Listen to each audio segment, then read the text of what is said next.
Good afternoon, everyone. My name is, good afternoon, everyone. Good afternoon. I love that. Wish it was always that great in my own classroom. My name's Essaibi-George. I'm a Boston City Councilor at large and chair of the Education Committee. I am joined today with Council President Andrea Campbell. We will be joined shortly, she's en route, by Councilor Kim Janey.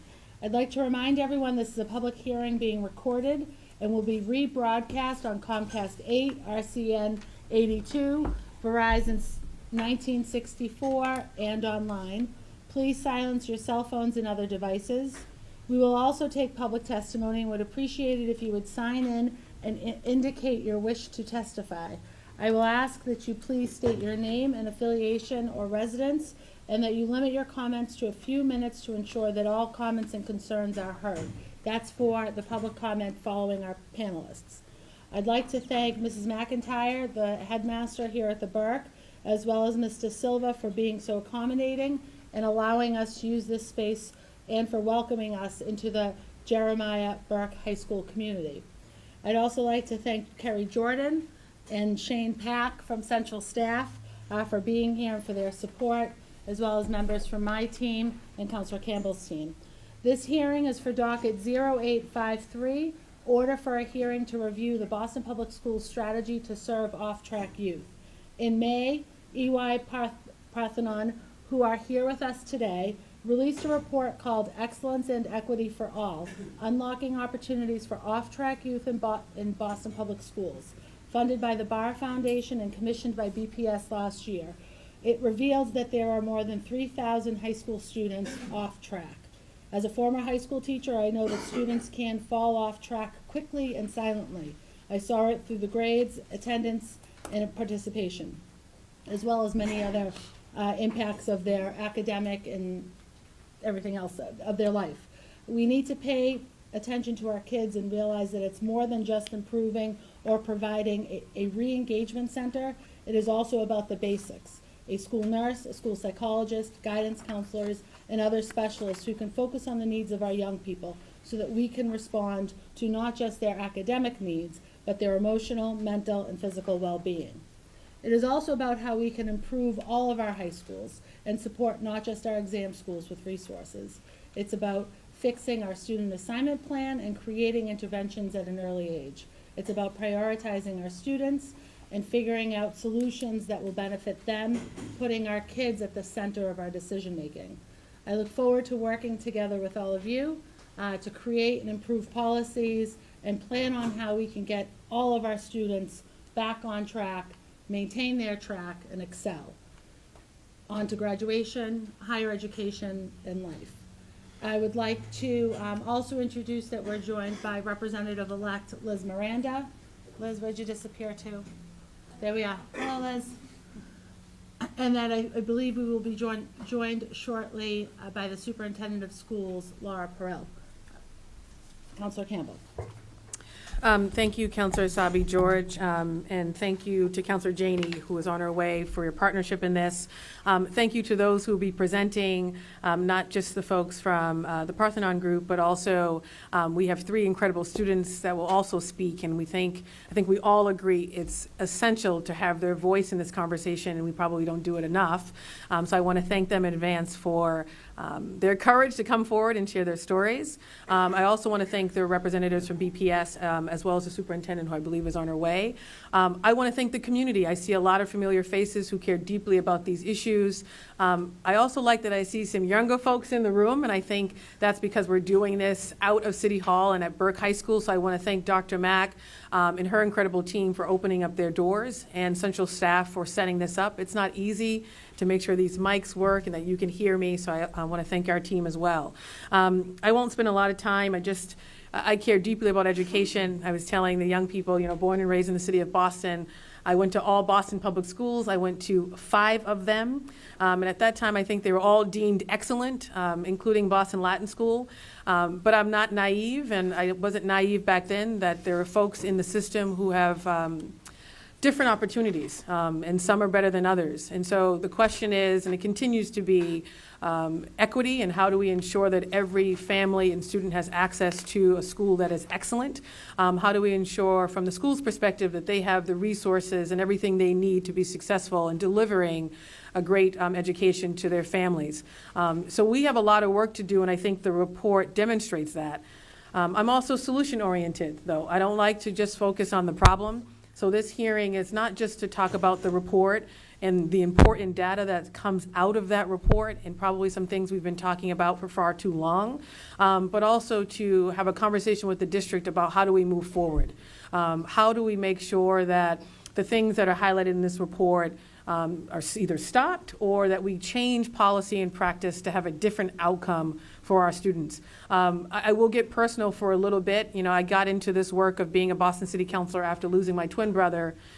His name was Andre. After cycling in and out of the criminal justice system, he passes away while in the system at the age of 29. And I leave Latin school, I go off to Princeton University and then to UCLA Law School, and I give all the credit to BPS and the opportunities I had within BPS. My twin brother also went to BPS, but when you start to look back, I realized there was just a different experience that he had coming through the system. So how do we make sure that everyone had the same experience, either that I did, that I speak usually with joy about, or that other students are having. And some of our students will talk about some of the positive things that are happening in their schools right now that we could probably replicate or expand. So we don't have time to waste. I think there already is a sense of urgency, and if there isn't, this report I hopefully will create a new sense of urgency. But I also want to thank in advance the district representatives from BPS for being here, for doing the hard work, but also always being open-minded about how we can move the conversation and the needle forward on some really pressing issues. So thank you again, and Councilor Essaibi-George, thank you. Thank you. So we're joined for our first panel with Kasha Lundy and Chris Labrizzi, who will talk to us a little bit about the report. Great. Hi, everyone.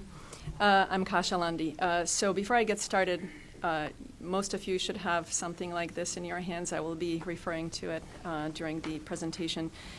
Before I start, let me just open up with the fundamental questions that were asked as part of the project, or as part of the work that we did. The fundamental questions were, do all students have the opportunity to succeed in Boston public schools? Can folks here in the back? No. Is this any better? Yep. Okay, great. So there were a few fundamental questions that were asked as part of this work. Do all students have opportunities to succeed in our high school system? If they don't, and to the extent that some students fall off track, who are those students? How many of them are there? Where are they? And what are their needs? So those are the questions that drove our work throughout. To answer those questions, we looked at both blinded student-level data and at school-level data, which was very graciously shared with us by the Boston Public School Systems. And so what you will see is the results of that analysis. So if I can point you to page 2. As the counselors mentioned just a minute ago, there are about 3,300 students that we determined on the basis of that data who are currently off track. And maybe I should also take a little bit of a step back and just introduce two definitions that you'll hear us use throughout the report. Sometimes we will talk about a snapshot view, and sometimes we will talk about a cohort view. So in the snapshot view, we just mean how many students as of this point in time are off track. And then you will also hear us using a cohort view, which just means the class of either 2014 or class of 2017. So that class that started a few years ago and would either have graduated in 2014, that would be a 4-year graduation rate, or in 2016 for a 6-year graduation rate. You will hear us referencing to those groups as cohorts, because we were also interested to see what was happening to students over a longer period of time as they progress through high school. And when we say off track, final definition, this was a definition we arrived at collaboratively with the Boston Public Schools. We mean students who are more than 2 years behind relative to their age in terms of the number of credits accumulated. So in that in mind, on page 2, we try to quantify that for you. So yes, there are about 3,300 students who were off track as of 2015-16, which is the most recent year for which you could get the information. Now, just to put that in context, we do want to acknowledge all the great things that have happened in the system. So when you think about improvement in graduation rates have increased by about 10 percentage points in the last decade. Dropout rates have decreased by almost half. But what hasn't changed that dramatically is the percentage of students, so all high school students who are off track today. So 10 years ago, that number was about 20%. Today, that number is about 18%. So while there has been some improvement, the improvement has been more incremental than one might like. On page 3, there were many questions that were asked as part of this work whether the numbers that I just cited to you looked different across the different student subgroups. And the short answer to that is yes. So when you look at page 3, on the very left-hand side, you see the number 24%. That's the cohort view. So 24% of the class of 2017 at some point in their high school career fell off track. That percentage begins to look quite different when you look at the different student subgroups. So as an example, if you look at it by race and ethnicity, you can see the spread there, 8% for Asian students. So 8% of Asian students fell off track at any one point in their high school tenure, and about 30% of Latino students. If you were to look, for example, at special education status, close to half of students who are in substantially separate instruction fell off track at one point. And then on the right-hand side, there were also some questions about the combination of race and gender, and so some differences that were meaningful were between black males and black females, where about 30% of black males were falling off track. On page 4, why do we all care about this? Because when you start looking at the kinds of outcomes that are on page 4, this is an issue. So what you have on the left-hand side is the students who are on track. So those students, about 84% of them will graduate high school within 4 years. If you allow 2 more years, 89% of them will graduate within 6 years. However, when you look on the right-hand side, so the students who are falling off track at any point in their high school career, only about a quarter of them will graduate within 4 years. And even if you look at the 6-year rates, that number only goes up to 36%. So comparing the 36% to the 90%, there's a big, big disparity of outcomes. People also ask the question of, well, is there anything we could have done earlier? Is there anything we could have paid attention to so that we could have helped students more along the way? And so what you see on page 5 is what we're calling the early warning indicators. Early warning indicators in this case, after a lot of iterative analysis, came down to these 4 things. So attendance, whether you show up at school, the threshold that was significant here was 85% attendance. So anyone who was showing up less than 85% of the time, that was considered a risk factor. Discipline, whether the student was suspended 1 or more days out of school. Core course failure, whether the student failed 1 or more core courses. And MCAS, whether the student had a warning level on both the 8th grade MCASs. So with that in mind, what we found was that there were about out of the students who were going from middle school to high school, about half of those students had some sort of early warning indicator. Another quarter or so didn't actually have any early warning indicators, and then about 20% of the students didn't have that information because they were actually coming from outside of the school, out of the Boston public school system.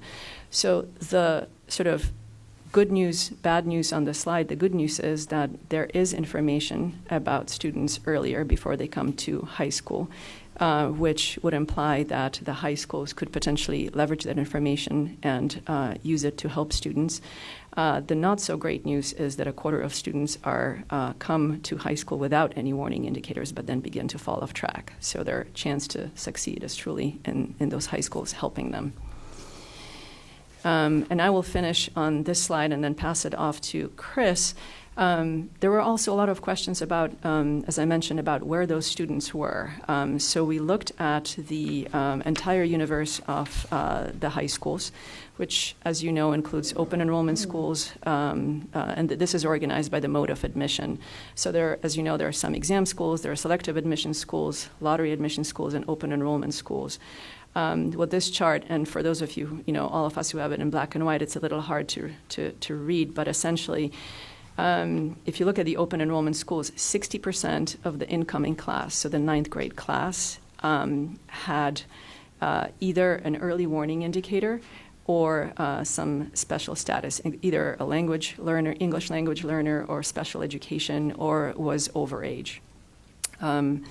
You can see sort of the discrepancy between the open enrollment schools and the more selective schools. So all of that to say that the open enrollment schools have a huge responsibility here, but also a challenge to deal with. And the last thing we want to signal here is, that schools should sort of look at that and say, well, it is what it is. What we'll show you later is that there are actually schools that are performing quite well. So it is possible to do so. It just requires a intentional and thoughtful approach to how to support the needs of the students in those settings. Hi, everybody. I'm Chris Labrizzi. Thank you for having us today. It's nice to be here. So Kasia was just talking about the disparity that exists within the system when you look at the concentration of need that different schools face. And it's intrinsic in what you described about your path versus your brother's path and the different routes that exist through the system. And these things really matter. And they matter because when a student goes into one environment or another, it changes the odds of success for that individual student, just the environment that they're in. And we were able to, maybe that's common sense, but since we're numbers people, we were able to show that with some numbers in the project here. So we did this analysis, a regression analysis, where depending on the profile of a student, his or her academic background before entering into high school, we were able to predict the odds that that student would graduate based on historical data. And so here on page 7, we give you a bit of the profile of what we called, this is an illustrative student, not a real person, but who had certain characteristics that might have made him or her sort of at risk entering high school. And on average, this is a student that would have had a 70% chance of graduating historically in the way that BPS has worked until today. But then what we did is, through the analysis, we were able to change only the characteristics of the school that that illustrative student attends. So if you turn to page 8, and it's sort of useful here to look at maybe the top left versus the bottom right. So on the top left, school A had about 5% of students coming to the school with these early warning indicators that Kasia described earlier. Whereas in school D, 50% of students have those early warning indicators. Well, the odds that this illustrative student would graduate from school A rise from 70% to 85%, just by virtue of that shift in environment. And the odds that that student would graduate from school D drop from 70 to 52. So that difference between basically a 50-50 shot at graduation versus an 85% chance at graduation is down in the numbers only to the difference in the structure and the concentration of need that that school faces. And of course, these are not real schools, school A, school B, C, D, but there are schools in the BPS that have all of these profiles today. So that is to say, structure matters here if we're going to create a system where all students can succeed. Now, at the same time, and I think you do have to sort of keep both of these ideas together, what schools do themselves, the teachers, the principals, the support staff, et cetera, also has a huge impact in shaping those odds. How do we see that? Well, on page 9, we have 3 pairs of schools. These are real schools in the BPS. This is real data. And we chose these 3 pairs of schools because they're similar size. And if you look down in the box at the bottom, when we run them through this regression analysis, these 3 pairs have basically identical predicted graduation rates. But their actual graduation rates are very, very different. We're talking about differences in graduation rate of 15 to 20 percentage points. And those are real impacts on students that are, in this case, a function of different practices, different leadership within these schools. Okay? So what's going on in schools is the other key part of this, not just the structure piece. And what we wanted to sort of understand was how does this relate to the choices that families are making? And what lessons can we take from that? Because, as you all know, for the most part, the process of admission into BPS high schools is a citywide choice process. There are some complexities to that, which I'll talk about in a moment. But when you look on page 10, what you can see is some patterns in terms of how families are making their choices. Are they voting with their feet, so to speak? And what we've done here is we looked over the past 8 years, and all we did is we compared what was the peak enrollment of a high school during those years to what's the current enrollment. And the schools on the left-hand side, the reason the bar is so small is because those schools are essentially at their peak. They've got more kids attending them than they ever had. But on the right-hand side, you see a significant number of schools with very substantial enrollment declines over the last 8 years. 25, 30, 40% or more enrollment declines over that period. And these are substantially all open enrollment high schools within the city. And I think it's, then you can sort of take the onion and peel it one more layer. And the thing that you see is even the enrollment that some of these schools have is not necessarily because this is where families were trying to send their kids. So I'm going to try to describe page 11, which is complex, and it's even a little bit more complex when you're not looking at it in color, but I'll do my best. So take, for example, these bars that are on the right-hand side under open enrollment. The numbers on the top of the bars reflect the total capacity of the school that we've estimated, okay? The total number of 9th graders that this school could accept based on its space, that is.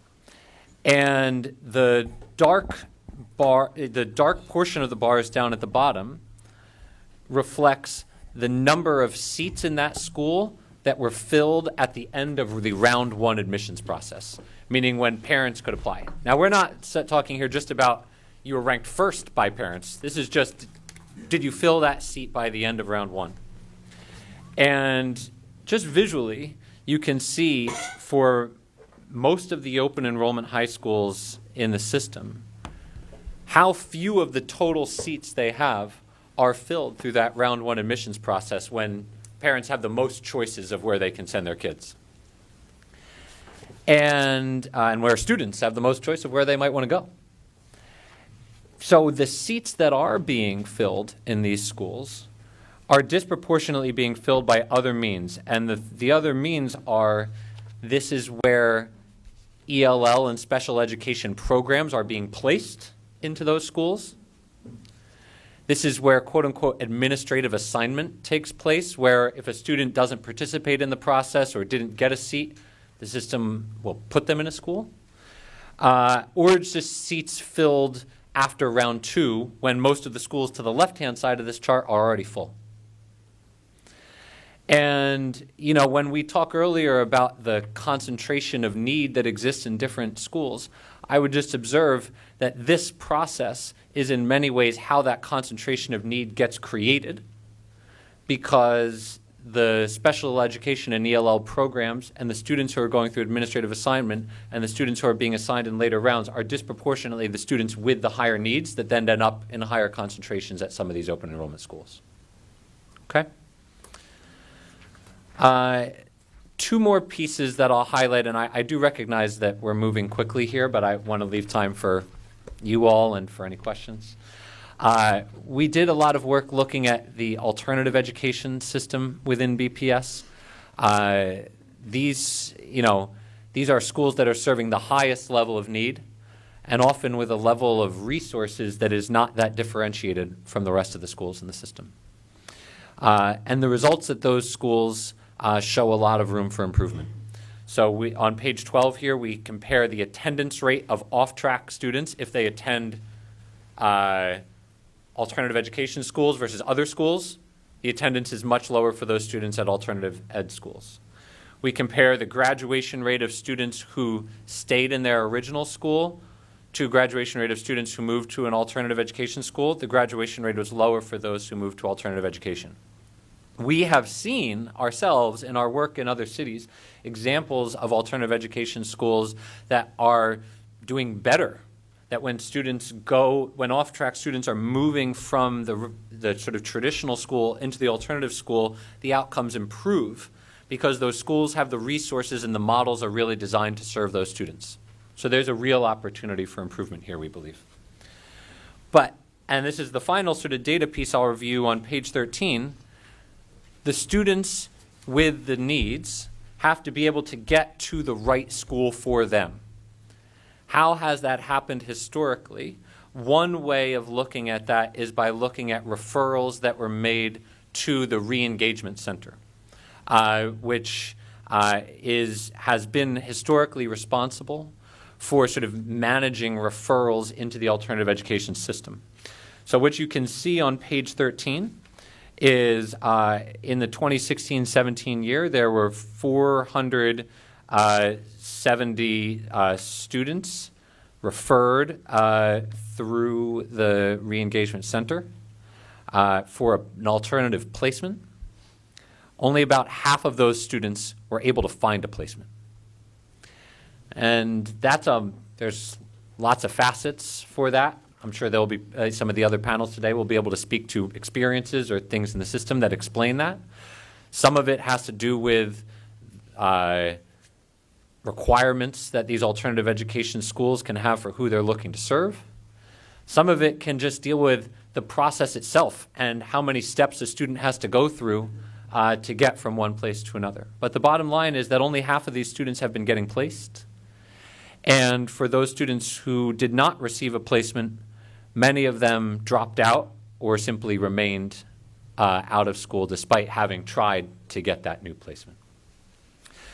So for us, there are a lot of implications from this kind of data and questions to be asked. I think at a system level, a summary question that we ask ourselves is how many students, high school students in BPS, are attending a high-quality school that they and their family chose. And I think we believe that if we can get more students in high-quality schools that they got to by choosing it, then the outcomes for the system overall can rise. Page 15 describes at a very high level some of the recommendations that we make at the end of our report. These span the gamut from a transformation of our open enrollment and selective schools, an overhaul of alternative education, trying to put some of this data around early warning indicators in educators' hands so that they can use it in a timely way, as well as some thoughts around policy and how the district manages its high schools on an ongoing basis. I think rather than try to take you through all those recommendations now, first of all, we're happy to take any questions. More substantively, all of our report, and for those of you who are interested in the backup and the numbers, appendices and methodologies, et cetera, are all available online. The link is on the last page here. I apologize that the link is kind of a mouthful, but if anybody wants a copy of the report or wants us to send you the link, you can find us and we're happy to do so. So again, thank you for having us, and we want to thank the team from BPS who were great partners to work with and shared all this data and were thought partners with us in what does it all mean and what the recommendations are. And we're hopeful that this conversation can lead to a lot of good progress for students. Thank you. Chris and Kasha, thank you very much. I'm going to open it up to questions from us, and I'd like to recognize that we've been joined by Councilor Kim Janey. Councilor Campbell. Thank you guys for the report, and thank you for keeping the summary relatively brief so that we could, of course, listen to the students as well as the district. Just a couple of follow-up questions. You talked a lot about, the students that leave middle school with early warning indicators that demonstrate they're already off track before they go into high schools. Mm-hmm. Any conversation around why we graduate at the middle school level and pass them on, knowing they're off track? What's some of the consideration that is given when choosing whether or not to keep a student in a school or to put them in a school, maybe it's a high school level, that gives them the supports they need to make up for the fact they're off track leaving middle school? We did talk a lot about this. And I think one of the key things that we talked about, and this is sort of because our focus together was more on the high schools and what could change in the high schools than in the middle schools. But we certainly talked a lot about what do these students who are coming into high school with identifiable needs need over the summer and through the point of transition and all the way through their 9th grade year in order to be able to get off on the right foot. And, there are research-based models out there in the country. Boston is not the only city by any means that has this issue. And there are, in terms of additional academic and social emotional supports, there are models out there that have shown some impact. I would just recognize, though, that, these early warning indicators are not something that consigns you to a certain fate. There are lots of students in every school who are coming into high school with some of these indicators, and they do great. And some of that is down to those students and their individual characteristics, and a lot of it is because of the combination of what their schools are doing for them or what individual teachers are doing for them. And so this is not, to me, a case where just because a student has some early warning indicators, they can't succeed in high school. There are things that we could be doing to help more of them succeed in high school. And maybe just to add to that very quickly, part of the benefit of this work, even while we were doing the work, was that the conversation about early warning indicators was actually beginning to take more root in the system. So what we discovered and understood was that some schools were actually doing it and paying attention to it, whereas a lot of schools were not. So in part, it is about doing it more systematically across all of the schools so that, all of those things that we were just talking about, whether that is identifying those students, helping them earlier, figuring out the right supports over the summer so that can actually happen more systematically. And just can you name a few schools that are doing this well, particularly those that are in the open enrollment process? Yeah, two schools, and we profiled these both a bit in the report, but we're sitting in one of them. I think the team here at Burke High School has made this a real part of its ongoing process for school leadership and instructional leaders in the school. And another school that is an open enrollment high school in a pilot construct is Tech Boston. And very similar kinds of practices. Again, it's not like the data in and of itself is the solution. You could very easily make this a check-the-box kind of exercise. The reason why it works in these schools is because teachers and guidance counselors and administrators really come together around the data and say, well, what do we need to do differently for this student? And they've built those processes in places like Burke and Tech Boston. And I'm assuming at Burke or Tech Boston are two schools that address these sort of early warning indicators in innovative or creative ways, recognizing either they have students that are coming with those indicators from middle school, or they have students who maybe didn't have those indicators, but maybe they get them when they're actually in high school. That's right. So, and I want to recognize, I mean, some of these schools are, like, I think Tech Boston is a 7-12 school, right? So to some extent, Yeah. when you're talking about 8th, 9th grade transition, some of that's happening within the school, but they could do it from 6th to 7th. And to point it, it's not just about the transition. What these schools have really created is an ongoing culture of looking at data and using it to individualize plans for students, wherever they are on their journey to graduation. And so what you do for students at the point of transition where the early warning indicators, you could do for everybody if you have the right design within your school. And my last question is, the report was, I guess this was one of the sad pieces of the report, were those students that maybe didn't have any early warning indicators, were not off track, but were entering some high schools and suddenly becoming off track or not doing well, which I think gets to some of the, not looking at the environment, but there might be something else happening, not just externally, but also internally.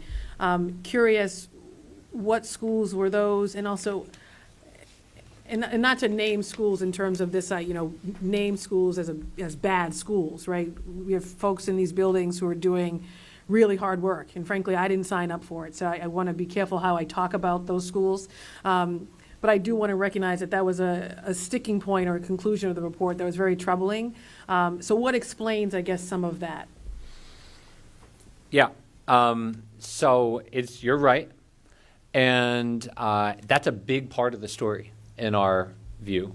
And in a sense, we think it's a reason why some of the focus has to be on high schools specifically. And what we saw is, in some high schools in Boston, more than a quarter of the kids who are coming in with none of these early warning indicators are falling off track. And again, off track for us means more than 2 years off track, so not just a little bit. And which schools are those? It is many of the open enrollment high schools.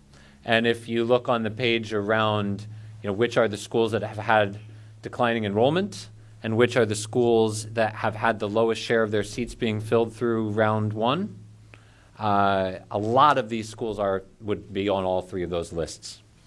So again, not to name names, but I mean, the district has all this data too.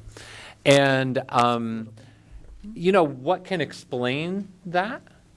I think probably the folks from BPS, and I'm sure to some extent the students themselves, will be able to offer some insights on what's going on with some of their peers who are falling off track in high school. But there was a portion of our work, sort of an adjunct to our work, that involved more qualitative observation of classrooms. And some of the things that were highlighted were, what's the rigor of what's going on in classrooms? Is it engaging? Is it challenging? Is it hooking kids? And to what extent does every student have somebody who they know that's a real relationship for them, who's looking out for them? These kind of things matter a lot to whether students are sort of finding some traction in high school or not. And then maybe the only other thing to add to that, and this is perhaps at the risk of stating the obvious, but when we looked at when students fall off track, even those students without the early warning indicators, I mean, a lot of them fall off track in 9th grade. So the kinds of supports that Chris was just talking about, of course, students need that throughout their high school, but special attention being given in 9th grade is particularly important. Thank you, and thank you, Councilor Essaibi-George. Thank you. Councilor Janey. Thank you, Madam Chair. Good evening, everyone. First, let me just apologize for being tardy. We have a new normal in our city when it comes to traffic. I want to thank Councilor Essaibi-George as chair of this committee, and Councilor President Campbell for joining me in co-sponsoring this important conversation. I'm really anxious to hear from young people in the room. I want to thank all the young people who are here. I want to thank Dr. McIntyre and the Burke community for opening up their home and their school building. I want to acknowledge Interim Superintendent Perrell, who is here. I saw you walk in. I'm someone who has done this work, education advocacy, for a number of years before joining the Boston City Council. And as such, this is not the first report that I've seen that looked just like this. You know, 10 years ago, I think there was a report, and I don't see much change in terms of the types of schools where students were doing well and the schools where students had more challenges. One of the things that I would like to see us is to really adopt different language.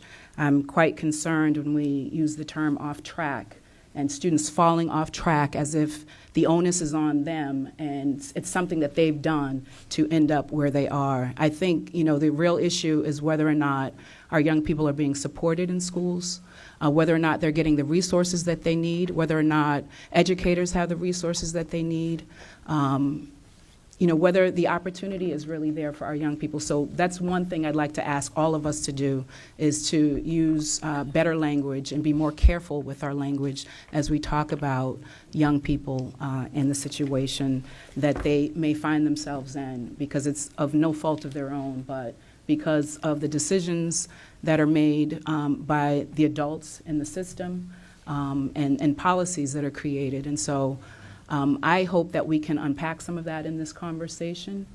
And I certainly want to hear from our young people, but I do have just a couple of questions, if that's okay. I'm wondering, was there any kind of analysis as you looked at these schools in terms of teacher diversity and matching that up with students who were not getting the best education versus those who were getting a better education? Just to be transparent, and by the way, I appreciate your comments, and we'll try to be careful with our language because we agree with the spirit of what you're saying. We did not look at teacher diversity as a specific issue within this study, just in transparency, though I know that there are other studies here in Boston and nationally that have looked at the impact that having teachers that look like you can have on students in terms of the race and the gender of teachers. It just wasn't something that we looked at within the scope of this particular study. Is that something perhaps in the future that you would maybe recommend get looked at? Absolutely. And because I do think that the data is increasingly there nationally to look at this issue. It's a little bit more complex in the high school landscape where students have lots of teachers within the school day, but I think there are certainly ways of looking at it for sure. And I was looking at page 3, I guess, in this report, and it was giving kind of the breakdown by race and IEP status or ELD. Did you look at other things like whether students were parents themselves or expecting? So no, unfortunately. We had to rely on data that was systematically available in the data system. So there were lots of things we would have liked to look at, like whether students, for example, were in a foster type situation, or what their family situation was, or whether they were teen parents or not. That type of data, unfortunately, is not available systematically in the data. And so that would also include students who may have been involved with the criminal justice system, or whether or not they have parents who are incarcerated or a family member who has been incarcerated. What about trauma? Were you able to kind of look to see how many of these students have experienced trauma in their lives? I mean, I know so I think that our study has to be viewed in the context of, like you said, all the studies that are out there. Mm-hmm. And, for sure we know, and I would expect that you would find that many of these students have been subject to different kinds of trauma as they've grown up. Again, we were working with data sets that are systematically available through BPS, and in many cases, we're looking at cohorts of students who started high school 5 or 6 years ago. And so, no, we weren't able to get to look at the kind of thing in a quantitative way because the data is just not available in that fashion. Okay, I think that's it for me for now. Thank you. Thank you, Councilor Janey. So I have a couple of questions. I think first, just to continue on some of Councilor Janey's questions about the indicators that were selected. I think that the findings would have been similar, but I do think you missed in this work some indicators that may have showed up earlier, like trauma, like homelessness, like community where kids are coming from, poverty levels and things like that. So I think that some of that data we could go back and get that could show us when kids are in the 8th grade, entering the 9th grade, that we could track. I think the findings would have been very, very similar, but I think that there is trackable data. I wonder if we look to see where kids have gone to school before, how many shifts and how many school changes they've had over time, and how that impacts their success in high school. Because if I think Counselor Campbell has referenced her 5 different moves throughout her school career in BPS, whereas I think we'd find some greater success with kids who have had fewer shifts through their grades. I think also with Tech Boston and the exam schools in particular, to note the length of time that kids are with them, and that you have that 7th and 8th grade, and I think Tech Boston actually starts in 6th grade. So you do have some more time to get to know and support your youth as you get ready for that 9th grade year, where everybody's attitude changes about school, because it all of the sudden matters. So I think that those are things that we could do a little bit better as a district for sure, but I think a deeper dive into some of those places would show us some indicators that we could flag earlier to help better identify our kids. Could I just make one Yeah, comment go ahead. on those two things quickly? I just want to clarify, like I said, we could only in the course of our study look at things for which there was data. But to Right. your point, some of the things you mentioned do have data. And so I just want to say that for things like poverty and the community that students come from, we did look at those things. Now, poverty, in the way that the only way that the school system can measure that is whether a student is eligible for free or reduced price lunch. So it's a sort of one measure of socioeconomic status. When you're looking at high school students and you're looking at predictors of how they do in high school, and this is sort of a statistical comment, but you're looking at a bunch of different variables together to see which ones are the most important predictors. In the context of our work, the zip code that a student is from, so the community they're from, and whether or not they're eligible for free and reduced price lunch, those things are actually not statistically significant relative to some of the things that we talked about, which is not to say that they don't matter, but what it is to say is by the time a student is in 8th grade, they've gone through a lot of other experiences in school, and those things manifest themselves in their attendance and in a disciplinary record and in their test scores or academic performance. And when you're looking at those predictors, it just turns out that those things matter even more at the point of entry into high school than where a student is from or their income, at least as measured by this sort of blunt thing. So we did look at that. Your second point is around multiple transfers. I just want to say, we didn't go all the way back through elementary school, but if you look in the high school years, students who move around high schools more have more challenges graduating, absolutely. And you can look at the number of transfers that some of these students who are off track have, and it's very significant. And the only other point related to that, I'm trying to remember now if it's in the longer report, it may be. We also looked at transfer rates across schools, and there's actually a wide variance in the transfer rates across schools, which makes us ask the question, sort of what's going on from school to school, and whether that perhaps should lead to a closer conversation between the district and the schools to see what's going on. Why do some schools have such a high transfer rate? Great, thank you. I also am curious about the schools that are successful more successful in comparison to these schools that we're identifying as less successful with our youth. Have we looked at all had the report looked at all at the investments that were happening in that school in addition to sort of the core expectations of certain academic programming? We talk a lot on the council through much of our budget work about school nurses and whether a school has a full-time nurse versus a part-time nurse.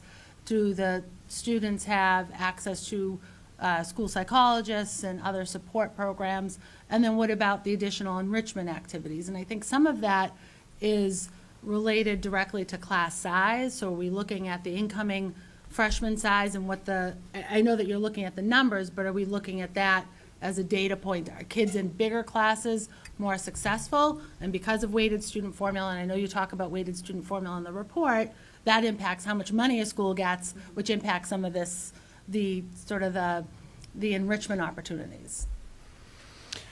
Yeah, we did look at class size, and we did look at as much as we could at the sort of patterns of staffing and which positions existed in which schools. We did not see any systematic differences. Like class size was not statistically significant in this analysis, and there was not like a systematic difference that you could point to where like schools with a psychologist versus without. Now, I think when you dig a little bit deeper and you look not just at the numbers but at what's going on in some of these places, I tend to think that what you see is that the quality of support to students and the extent to which they really have relationships with people who are supporting them is what matters. And some schools accomplish that through nurses and psychologists that are on staff. Some accomplish it through community partners. Some accomplish it through the classroom teachers who are just providing some of that support and relationship to students. The relationship is what really matters. It was hard, and in that sense, there's no silver bullet from a strict resourcing standpoint. I would never suggest that resources and funding don't matter. For sure they do. But it is also the case that you can find some schools that are really overperforming in this system and some that are underperforming, and they have very similar levels of weighted student funding.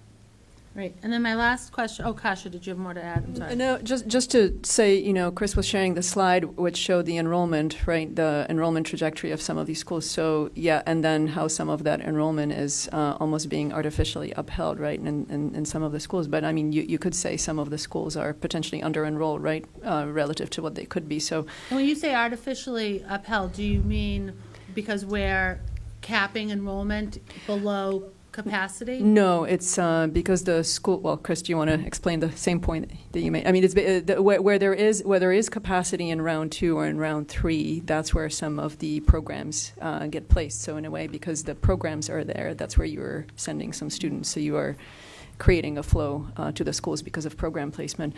But I guess you could make the argument that to the extent that some schools are sort of a subscale size, they may not have the same total level of funding or degrees of freedom, to go back to the point you were making about getting access to, then deciding how to use those resources, to deploy against resources.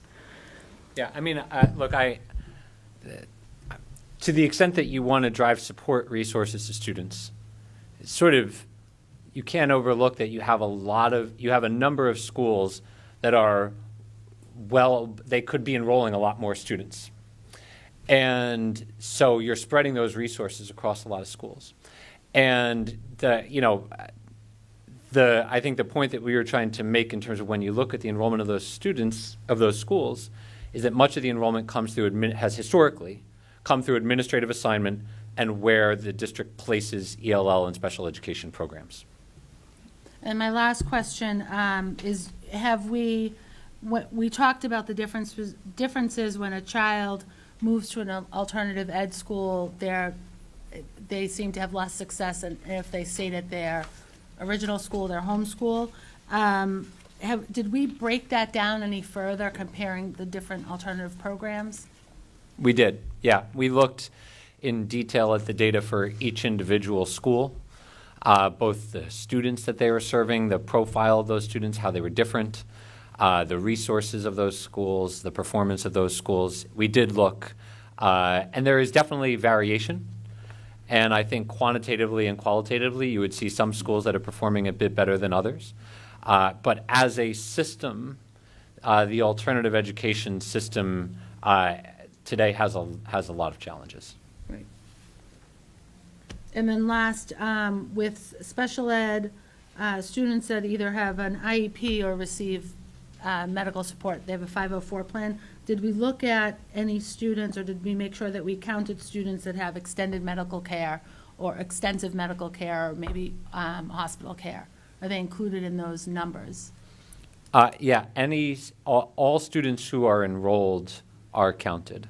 And there are some, if a student's needs are so significant that those are students who are not on a track toward a high school diploma, there are some times that we have looked at them separately for different purposes, but all students are counted in the analysis. Thank you. Anything else? No, thank you.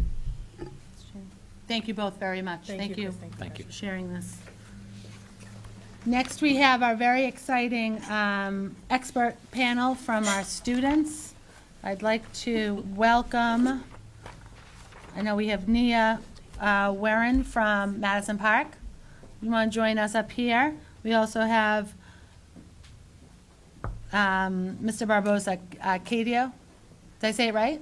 Yeah. Cadio, great. And Josh Ramsey from the Burke High School. Thank you both for being with us, all three of you for being with us. So perhaps you'd like to each introduce yourselves, maybe the grade you are in school, and then if you have an opening statement to share, you are welcome to do it at this point. We'd like to hear from you. Nia, why don't you scoot down just a little bit so Josh can fit at the table as well?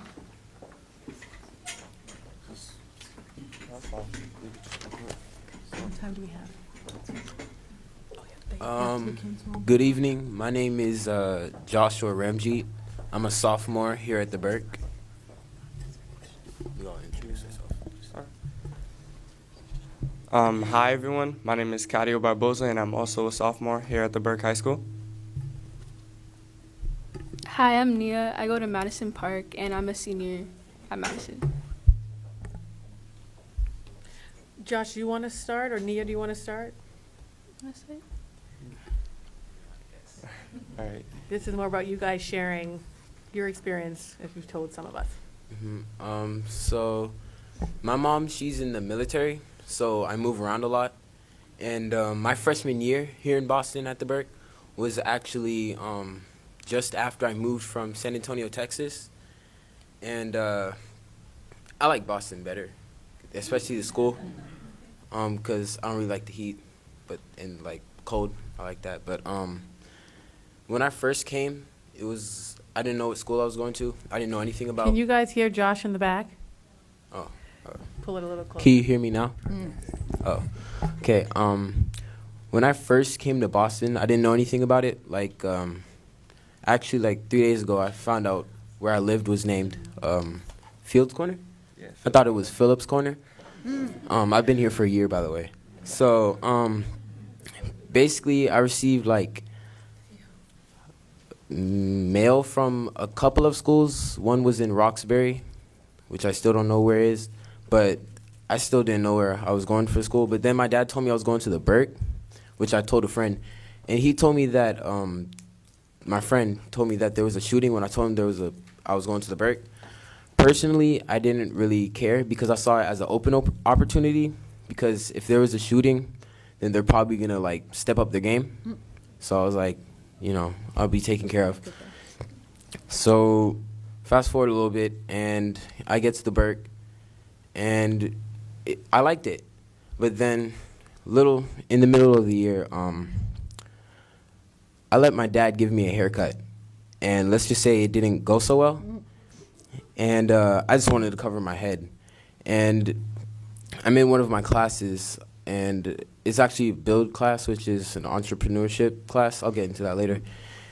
And my teacher, Mr. J, their school rule is you can't wear like hoodies, which I was wearing a hoodie to cover up what my dad did to me.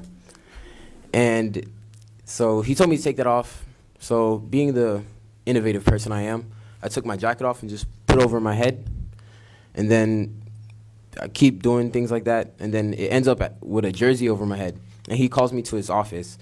And rather than like shouting at me or doing something, because in Texas, it's all about education and not about emotion or what the student is feeling. It's in-school suspension, where they just sit you in a quiet room for the rest of the day. But instead of doing that, my teacher, Mr. J, took me to a separate room and talked to me about it, I felt better. And he even offered me $10 to get a haircut, but what was there to cut? So it wasn't the fact that he didn't send me to ISS. It was just more about the more that he did, because it made me feel like there was actually community, like with all of our teachers, all the staff, there's like a connection. Because whenever you think of like a principal over a student, you think like he's in trouble. But what I think of is connection and like unity. So that was great. And then throughout the year, we were in a build class, which was basically you create your own business. The opportunities the Burke provides are amazing. Like I'm in various different groups, but the one I'm going to be talking about is the build program. And basically, you create a business product, and me and Katia were actually a part of it. And we came in for it for the money, of course, but also to learn about business as we grow. And we actually didn't do so well at first. Like the first competition was basically just presenting our product. We lost, but there wasn't no like real final outcome. And then we finally got to sell our product. Everyone else sold out, but we only sold 11 units. But through the support and advice that we were given through our teachers, because not only are they involved in your schoolwork, but they're involved with you and what you do and what you care about. Through all the support we were given, we were able to make it to the final competition, which was basically for $2,000 between 3 groups. And what motivated us to win, we actually won, was one, to bring somewhat of a championship to the Burke, because it's like a community, basically like our second home, and money into our bank accounts. So what I really like about Boston is that, or at least the Burke, I don't know that much about Boston yet, is they really care about you, and that makes you learn better. Because I was always a straight A student, but I've been inspired to be a A+ student because all the love and care given. And every great group needs a great leader, which was like Miss Mack. She's not here today. She's traveling. But it just makes me feel warm. I'm walking down the hall. She'll know my name, and there's like thousands of kids at school. Or she'll even call me Precious, and not even my mom does that, so it made me feel good. Thank you.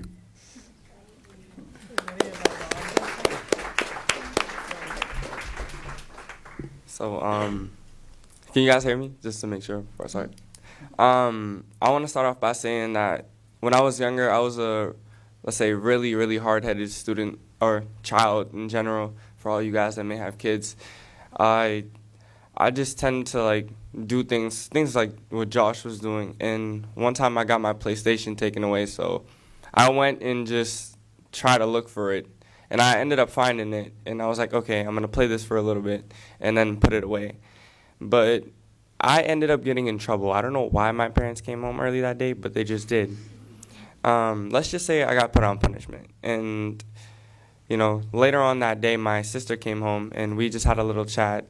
And we had spoken about, like, not going down a specific track and making sure that I stay on track. And in that moment, I had something snap in me. I was like, okay, I have to get on this specific track and start doing things that are better for me and not doing these things that'll put me on the wrong track.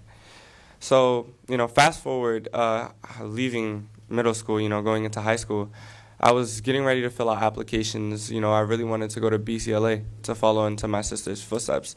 And let's just say that didn't go so well. I slacked off and I wasn't able to get my, my paperwork in on time, and I just got assigned to the Burke. And coming into this school, I didn't really expect much. Like Josh said, he had a school shooting, but I thought differently. I thought completely different. But when I came here, it was like I already felt a community because, we're already being given an opportunity to see people, meet all of our new peers that we're going to be seeing for the 9th grade year. And it was just a great opportunity. And that really helped me to establish myself in the school and feel really confident moving forward. And that just follows through into, I know this is going to sound crazy, but I got accepted into both Harvard Crimson and Phillips Exeter, both being, really, really good boarding schools, both being a good boarding school and a really, really good college. And that was all really possible. Like, it was just a really, really crazy opportunity. It was all just possible through the support. It was just like in a warm environment. I had like people telling me, you know, it's all right, you know, make a decision based on how you feel. And that like really opened up my mind to like make a decision for myself. And it was really nice. And that even follows into this year, because I have a teacher by the name of Mr. Hill, and he's always making jokes. And that just makes me like more intrigued in the class, and it makes me want to persevere to do even better, because when you have all this warmth being given to you, you want to give it back. And I feel like that's just like that environment that the Burke creates, and I feel like that's definitely possible here.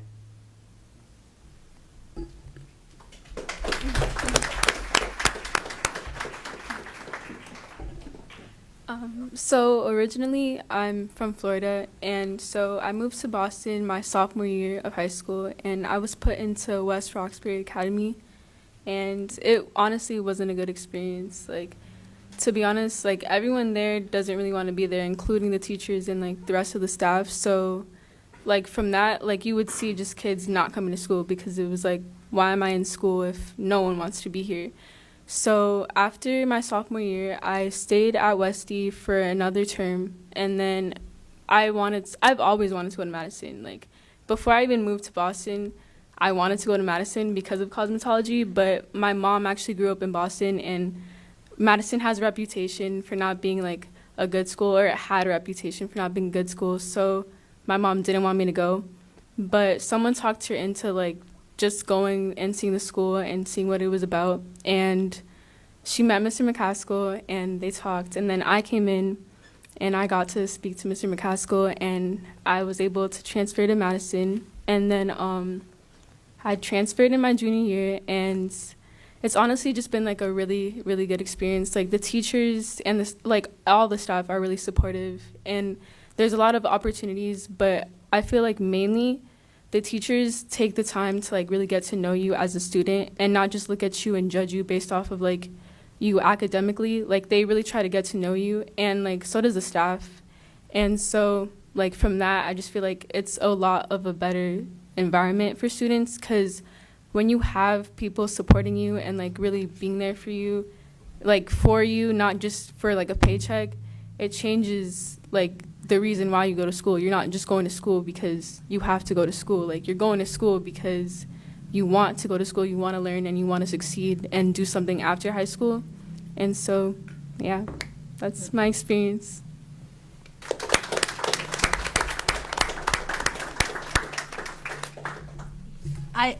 All I want to say is just thank you very much for joining us today and for sharing your experiences. I highlighted a few words that I think we read a little bit about in the report that you reiterated here as really important components to a successful school experience. But that sense of a community, a feeling of connection, your environment and a positive environment, the relationships that you get to build both with your teachers and school staff, but also with each other and your peers in classroom, but then also this sense of having a real support network, again, both in your school community with adults, but then with your classmates. Thank you very much for sharing. I'll just add, thank you.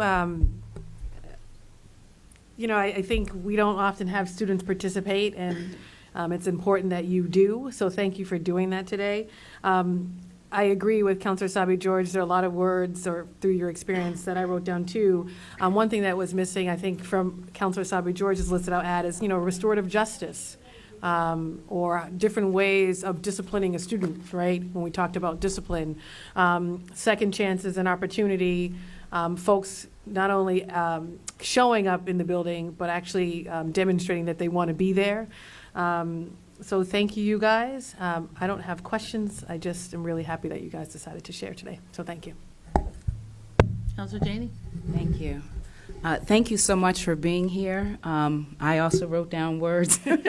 I would add just this sense of agency and being real partners in your own education. That really stood out for me in addition to what was already said. It's really important that we hear your voice, so I'm really glad that you're here. Thank you for sharing your stories. I do have a question or two, if that's okay.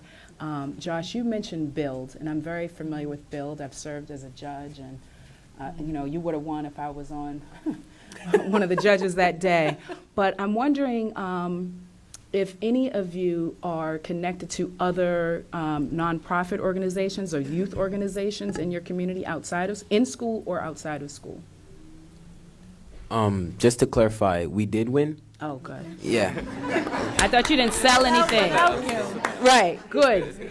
Well, I would have bought more, so you would have sold more than 11 units. But good. So are you connected to other organizations besides Build? Yes. Build was just one of the organizations. Like me and Cadio, we're like a deadly duo. We do like a lot of stuff together. Like we're in Build, BAM to name one of them, Becoming a Man, which is basically like a men's group talking about society and how we can break the cycle of like being rated under or less than. And then we're in Alpha Male as well, which is basically a group that rewards the kids that are forgotten. Like there's kids that get good grades but aren't as interactive as others. So we do things of that matter. And there's also Build On, which is basically community work. So I've participated a couple times in Build On, but I want to do more because I think you have to do community work for credits in high school. And I think that program's really cool because I've never seen anything like it, especially in Texas, because it's more about money and education. They give you a chance to like help your community. And not only does it help your community, but it helps you because you're in it and just makes you feel good about yourself. Nia, did you want to add anything in terms of organizations that you may be connected to? I work with the LEA Project, which is just like an organization where you teach inner city kids STEM-based curriculum. So that's my job. But yeah. And do you do that for pay? Is that like a paid Yeah. job? Okay. I get paid. Do you guys work as well during the school year or during the summer? No, but I'll just clarify that. But no, but we actually have had the opportunity through programs to just find jobs, and that was a really great opportunity I see. But I unfortunately didn't have the opportunity to put some money in my pockets due to going to Phillips Exeter with Josh. Thank you. Oh, go ahead. The BAM and Alpha Male, they like teamed up and got all of us in a room and asked us if we needed a job or what are we doing, because they wanted us doing something productive. And I know there's BAM people here, so if you could hook me up with a job. Thank you. Thank you, BAM. Thank you. Thank you. I just wanted to ask one question. If there were, you're all on the right track, and it sounds like you have relationships that are supportive, and that you're also able to take the initiative. Like Councilor Janey said, you have that agency. For your classmates that maybe aren't enjoying the same successes, what do you think is missing? What can we be doing better as adults to support what's happening in the schools to help those kids that need that lift up, that we're maybe not connected to and are becoming disconnected from their school communities? I'll just start on that. I believe that a core like ingredient in like creating that kind of environment to help those of our peers that are not at that kind of that are usually failing, but I feel like they should have a certain type of support or more support in a way of like a relationship, kind of like you can build that kind of trust with the teachers or administrators or whoever it may be, so that way the student feels more encouraged to go out there and take those opportunities and definitely like start growing towards success, because I feel like everyone definitely has potential and you can definitely see it in them, especially our administrators too. Thank you. I think like the main thing is like for me personally, I have teachers that will advocate for like me and like my fellow peers, and like in other schools that I've been at, like, we don't really have teachers like that. It's kind of just like, you come to class, you do your work. If you don't do your work, they don't really care. And then you go. And then you kind of just forget about it. But, like, specifically at Madison, the teachers really take the time to just get to know you, and they don't judge you based off of, like, oh, you got a D on this test, like, and then, like, oh, you're a bad student. It's kind of like, what happened for you to get, like, this grade? Like, what can I do to improve as a teacher and to help you, like, actually be successful? And just being, like, a better advocate and, like, really listening to the students and, like, trying to get down to the bottom of, like, what the problem is so that it can be fixed.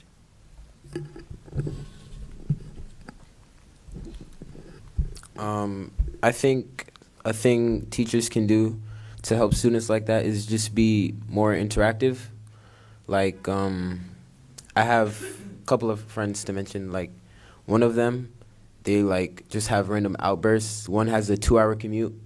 Maybe, like, just talking with them, which my teachers have, but I'm just talking about in general. If you could, like, talk with them and let them or understand their problem, maybe give them a solution or two, or just let someone know that there's someone there for you. Because just having someone by your side or over you can just comfort you. It can just provide so much of a better feeling and environment for you to learn and just to go through your everyday. Thank you. Thank you. No, thank you, and I also want to thank Kevin, who is the headmaster of Madison as well, who's in the audience, for transporting Nia and her awesome girlfriend who came for support to the hearing. So thank you as well. Thank you. Thank you, guys.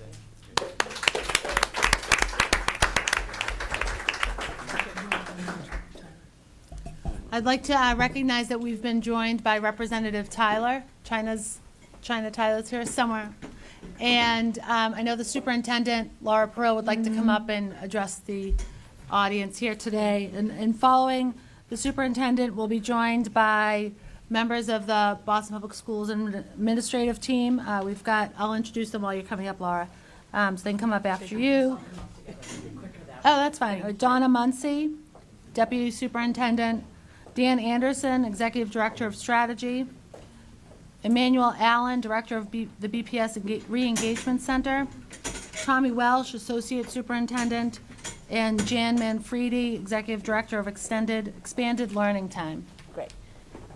And they are all here, but just Jan, Manny, and Tommy are going to join me for some commentary and remarks. And I want to thank the counselors for convening this hearing on an incredibly important topic. I also want to thank Josh, Cadio, and Nia for sharing your stories and contributing to the conversation. And I hope we will hear from more of our youth, as well as educators and school leaders and community members as part of this conversation.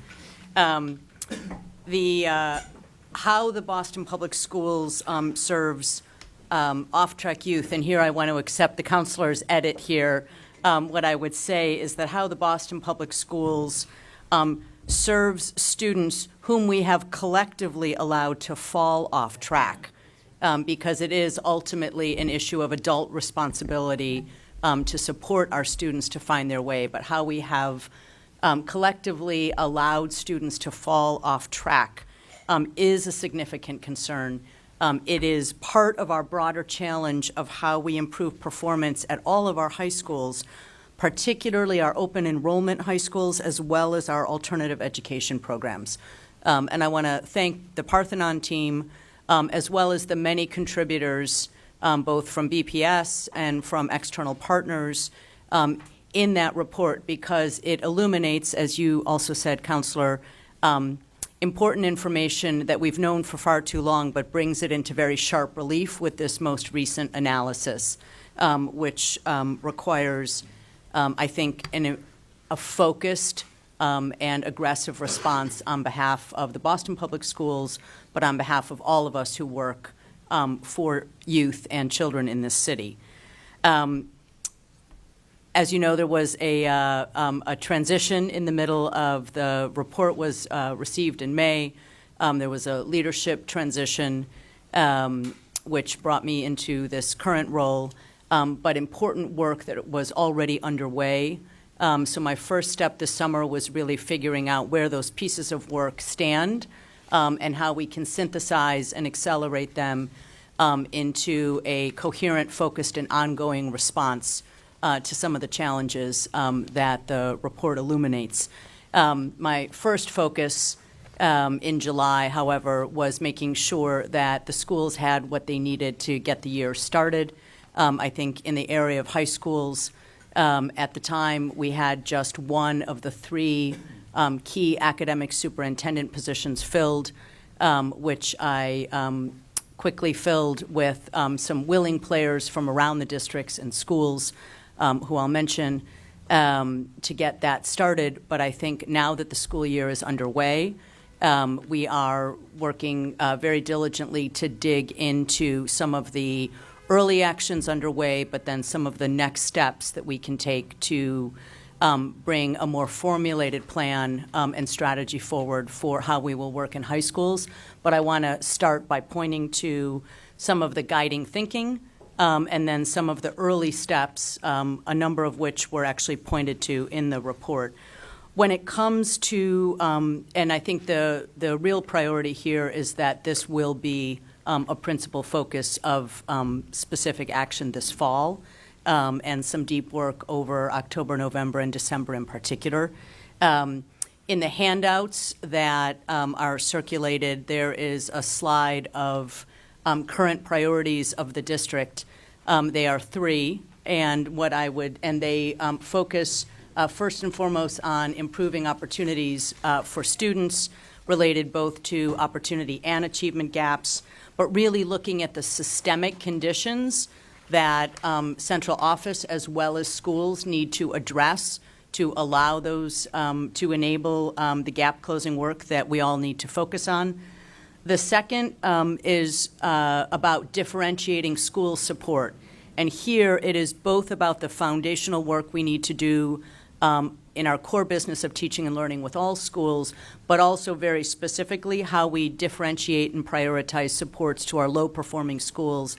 And I point to that because a significant amount of the high school work falls into that priority as well as opportunity and achievement gaps, and in fact lives in all three of them. The third one is relative to build BPS investments in the future shape of the district, and some of the challenges around our high schools, they're not solely building related, but they are about enrollment, program placement, much of will also be addressed in build BPS. I think the four significant areas of work that are guiding our thinking are really framed here as questions to push our thinking. And so the first one is, how do we engage and retain all of our students, but especially those who are the most vulnerable? The second is, how do we organize or reorganize our alternative education programming? And so I think a number of the specifics, as Tommy will talk about, relative to program design, relative to matching student profiles with the kinds of programming developed, are all squarely on the table as we look at alternative ed. How do we use data to understand and intervene when students are moving off track? So I'll talk about some early work there. And then how are we addressing chronic absenteeism? So the first step this fall is that we are reconstituting a working group. There was a working group throughout the duration of the development of this report. We are reconstituting that now, focused on implementation and looking at how we actually make the moves and take the actions relative to these priorities. So the work group will be composed initially of BPS staff and school leaders, but it will pull in external partners and experts as needed. We are also planning to incorporate student voice as well as teacher input through focus group panels or subcommittees as we work.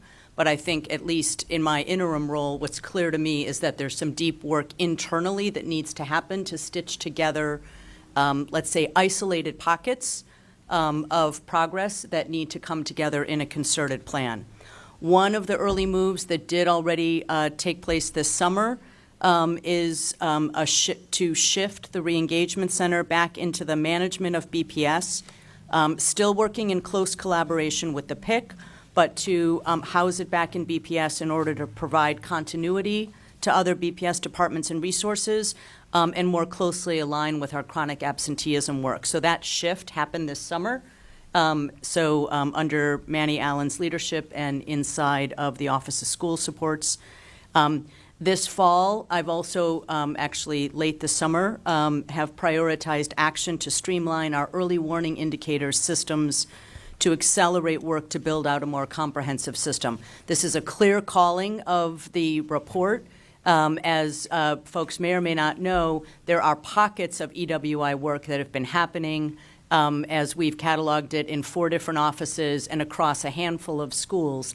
That needs to all be pulled together and synthesized into one core enterprise to really build out a EWI system that can then be accessible to many schools. So I've asked Tommy Welch, our Associate Superintendent, who is also the Interim Academic Superintendent for Alternative Education, to spearhead that work. We have a Strategic Data Fellow who we have just, I see in the audience, who has just joined the team, and we're hoping to accelerate what has up until now been sort of an uneven and hopscotch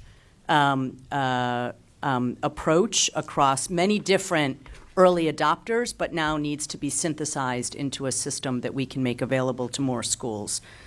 We are also looking carefully at our alternative education programs, particularly around student identification, who they serve, alignment of programs, differentiation of programs, and in some cases, specialization of programs. These are all on the table as we look at how effective our alternative education programs are, and also this issue of intake barriers. So that's a program design function as well.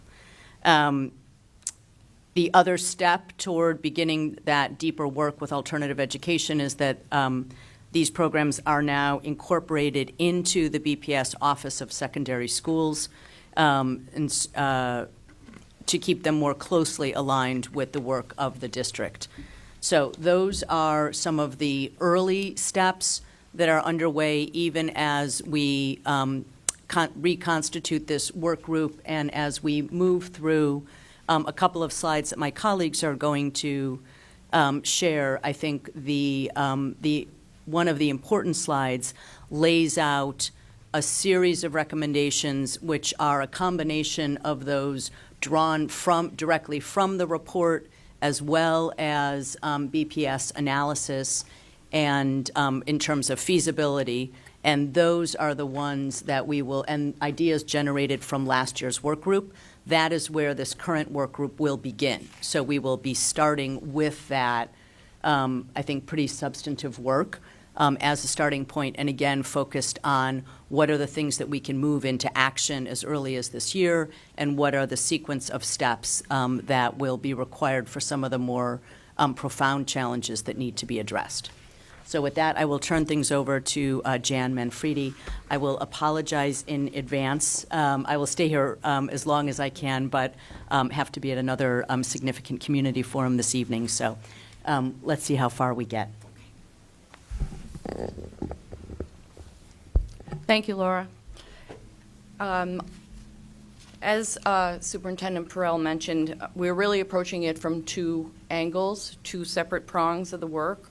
One is how the system supports for students can be more effective, and how can we create conditions in the schools which will allow schools to be more effective with students improving practices such as were described by our Burke and Madison Park students. And so we're moving this work forward in those 2 prongs. As Superintendent Perrell mentioned, there was a advisory group that worked with the Parthenon folks. We're very involved deeply in the work for the last year or so. We are reconstituting that group as a working group, so bringing some of those same folks to the table, including some of our leadership and headmasters in schools. We'll have voice from students and teachers incorporated as well. And we want them to look at those 2 prongs, both the policies, and we've talked a little bit in the Parthenon report about some of the policies that are roadblocks to important work that needs to get done with students, and then also looking at our students from a school by school basis, and where can we replicate practices that are proving effective and working well for some of our students, and then where can we show those as exemplars to other schools to either emulate or adapt to their work. Superintendent Perel referred to this particular slide. It's page 4, I think, of your report. This is the beginnings of a response to the Parthenon report from the district. We've had the report for a couple of months and have worked on it through the transition. And these are the areas where we felt our focus should be, and also where we would have greater impact. So we are looking at equitable and sustainable quality schools as a #1 priority, exciting schools and expanding learning opportunities. I lead the work under expanded learning, which also includes summer, and we have come closer and closer to incorporating summer into a year-round academic approach to students. It's also a strategy used in the Wallace schools that participated in the summer learning exemplars as a way to keep students from falling off track. So we've internalized that work and learning that we got from Wallace and are looking at ways to incorporate that into our planning. Our CTE pathways, Madison is our primary vocational school, but we are developing pathways in other schools, so to give students hands-on opportunities beyond just their classroom work, and be able to look at certificate programs in other places for our students. Using the city as a classroom, this year, for the first time, we were also able to have teachers use the city as a classroom, and they experienced externships out in some of our partners across the city, and that brought enormous learning to the teachers in terms of what the 21st century skills are that are needed for students out there, and also what are the soft skills needed in communities that we need to also build as we move students out of our education system and into the workforce and the secondary world. I am fortunate to have had Manny move to our offices. I've worked with Manny for 12 years, but am privileged to have him now part of our team. He is leading the work around beginning to look at not only our dropout population, which was the primary focus of the re-engagement for many years, but now working with headmasters in looking at students who are close to falling off track. So we are, and he can speak to this a little more himself, but we are meeting with particularly our open enrollment schools to talk about student by student, those schools and students where we know kids may be at risk of dropping out. So that's a shift that I'm very proud of, and we're working still very closely with the Private Industry Council. They provide us with case managers, and they've increased that number this year, so we have more people on the streets reaching out to students. Progress monitoring and mid-course adjustment is the final category. Again, Laura referred to our EWIs, early warning indicators, being a very essential part of this, and we are bringing that data out to more schools. A key piece of that is how to read it and understand it, and then use it effectively in terms of strategies for schools. So we'll be looking at those 4 areas. And then I'd like to turn it over to Manny to talk about some of his specific work around the Reengagement Center.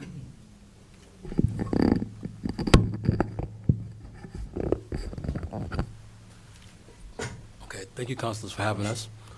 Well, let me just start because I'm in my home. This is I actually, I'll start with myself and my story. So I actually dropped out of this school, I'm not gonna count the years, a lot of years ago. When I was 17, I was out for about 2 years. I returned at 19, and I graduated at 21. So it was interesting listening to you, Josh, and listening to you sort of tell your story and just kind of talk about your experiences. It actually brought me back. But I wanted to start there because that's what this re-engagement work is about. It's really about giving students an opportunity to win, because that's exactly what I got here. So to talk a little bit about the Reengagement Center, this is a partnership between the PIC and the Boston Public Schools, Neil Sullivan, Kathy Hamilton, my partners right there. And I would just give you a context of the numbers over the years. Over the years, we have reached out to well over 14,700 students who have left school. We were able to have in-depth conversations with about 7,800 of them. We were able to re-enroll back into school 3,400, over 3,400 students. That doesn't count GED or other programs, non-diploma granting programs. And we were able to graduate about 1,000. So to kind of go into that, when we reach out to students, we do mass mailings. We do a robocall to their homes. We do live calls, to get students to come out in order for us to have a conversation.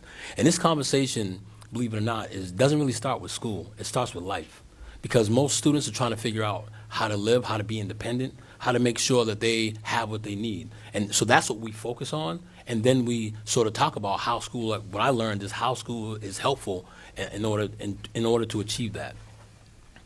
So the Reengagement Center, of course, is one of the recommendations from the report was a redesign of the Reengagement Center. So I'm just going to talk about some of the changes that we made thus far.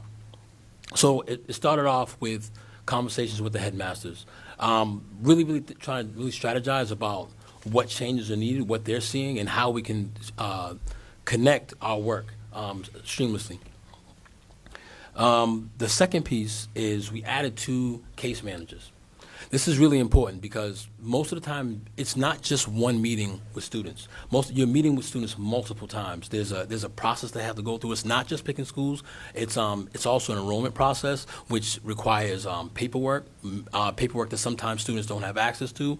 And we've over the years, and I don't want to go get too detailed, but over the years we've streamlined that and made it easier for students to re-enroll. Some students were even able to re-enroll them with just an email because they dropped out left school the previous school year. And then the other piece was really important is follow-up. The initial meeting is great, but you have to be able to follow up with these students, not only to get them into school, but then while they're in school. And adding 2 additional case workers was definitely helpful to that. The other thing we was able to, and this is interesting, we all got together and we actually did a door knocking event the day before the first day of school, which is a really challenging thing to do. But we got together and decided we was going to do it, and we were able to do that. We had 23 volunteers out in the community. We targeted the Roxbury area, and just to give you some numbers on that, we visited about 165 homes. We left 101 door hangers. We actually talked to 51 students, families, and also caring neighbors. We helped 19 students requested follow-up. We were able to follow up with them. And 1 student even requested, it was the first day of school, they needed a backpack. And this wasn't just to dropouts, this was also to chronically absent, which is the sort of the next frontier, is working with both dropouts, DNR, which is students who drop out or who don't report to school, and then also chronically absent. So, and then we're actually going to do another one to the students who did not show up to school early this school year. We're going to do that at the end of October. We're hoping to make this one bigger. And so the other thing I kind of want to talk about, again, is just thinking about Josh and thinking about our young people who are speaking, really thinking about what this is about, because we're focusing on schools, and yes, it's about schools, but it's also about what happens outside of school. A lot of our conversations are tough because it deals with issues that really don't have to do with the school building, but impact the student's ability to be able to learn and attend school. So the next thing we'll be doing is adding a social worker to the Reengagement Center so that students can begin to get that support. And we're also working on our wraparound services. So I just wanted to say there's a lot of work to do. I'm not going to pretend that there's not a lot of work to do, but to be honest, I'm really proud to do this work, because I feel like what we do is very important, and that is to, regardless of what's currently going on, to actually reach out and have conversations with real people, families in need, and we'll continue to do that. Thank you. All right. Thank you, Manny. What Manny forgot to mention was that day we went door knocking, it was about 95 degrees outside. But it was one of the most gratifying experiences we all had as a team, and we look forward to joining you in October. So what I want to do here is just share a few things that we've done in the past few months in addressing the Off-Track Youth Report, as well as describe some of the things that we're working on and share the plans, the immediate plans for what's coming next. The driving purpose of the secondary schools network reorganization earlier this spring was to focus on the student needs at each school and the structures available to support our students. The goal was to make sure that we have the most resources available to support our most vulnerable student populations. And as the high school division was reorganized into smaller networks, the Office of Secondary Schools and the Office of School Support and Transformation have planned to differentiate the support for our schools based on the need. Aligned with the Off-Track Youth Study, essentially the schools with the highest demand for support are grouped into smaller networks with more resources available. In addition, 4 lead headmaster positions were created to collaboratively develop professional development experiences for our headmasters to further enhance the best practices that are evident in our schools. This network, Network 9, specifically clustered our alternative education high schools and programs within our schools for specialized support. So it's a relatively smaller group of schools that are working together to address some of the needs of their students. When discussing the BPS Off-Track Youth Report, the Off-Track Youth population, we examined support through the broad definition of these students from the recent report, which is our young and far, our older and far, and our old and close, or older near, based on the age and credit accumulation. Although the definition of off-track youth in the report identified students across all secondary schools, it was also recognized that the highest concentration is in our alternative schools. So we know we have a lot of work to do there. In addressing our off-track youth population, the Office of Secondary Schools is going deeper by not only looking at the groups of students, but by actually auditing these students' actual official transcripts in order to identify how far the students are from graduating and to pick apart the exact needs as far as what they need based on the mass core classes that they're passing and meeting their benchmarks on the MCAS assessments. The overarching goal of this work is to enable our academic superintendents and our high school liaisons at the central office level to support schools by working with the students and counselors to develop student success plans or personalized graduation plans, effectively incorporating an immediate intervention for the students at the schools, but also to implement strategies for the school's student success teams to meet the needs of all of our students. Once this team compiles the information of understanding and understands exactly where the students fall in the young and far, old and near categories, the academic soups and the headmasters are planning to participate in periodic data dialogues that focus on our Tier 3 interventions. These Tier 3 interventions are going to support our highest need population of students. Eventually, this work will advance to better inform our objectives for Tier 2 and Tier 1 interventions as well. The result of this work will be a deeper understanding of how alternative high schools and all high schools support all students. As Manny said, we know this work will take time, and the first phase of this work included bringing all the alternative schools together in Network 9. In the near term, school leaders will collaboratively define the work and clarify the subgroups of off-track students that are being served at each school. We're also going to be looking at how the subgroups of off-track students in each program are being served and how the strategic design at each school site is going to work together as a network. Later in the year, there will be a focus on the connection of the focus of the off-track youth and on the transition points, the key transition points as our students, in our students' educational journey as they progress from elementary to middle school to high school. If they have to get involved with the Reengagement Center, that is another key transition point to ensure that they're appropriately placed in our alternative networks. And the goal here is to make sure that our students are successful for graduation, career in life, and beyond. So with that, I'll turn it back over to Laura. And I think I would just emphasize in the context of this hearing and going forward that these early pieces of work that we've just outlined, both around early warning indicators, about the Reengagement Center and the work to reconnect with students, both those who may have dropped out and those who are chronically absent and thus vulnerable, and then the initial steps, and I will call them initial steps, around alt-ed redesign. These are really building blocks. And there is profound, I think, design work that is outlined on the page of recommendations that we will be working with through this working group and with an entire subcommittee made up of our school leaders as well as part of that. And so we would welcome an opportunity later this fall, early winter, to have another opportunity to talk about this work as it becomes more embedded and where larger action pieces and strategies are able to be put into place. But to get early warning indicators started, to begin looking deeply at alt-ed, and to highlight our focus on chronic absenteeism, these are almost preconditions, if you will, that must happen even while we're looking at more significant redesign. And again, while the Parthenon and Off-Track Youth report has highlighted alternative education programs, we see a direct through line, and really this work group will be looking at the entire high school question. We see a direct through line in the effectiveness of our alternative education programs, the structural issues that challenge our open enrollment high schools, and the need to support all of our high schools that are in redesign or significantly beginning to accelerate their work.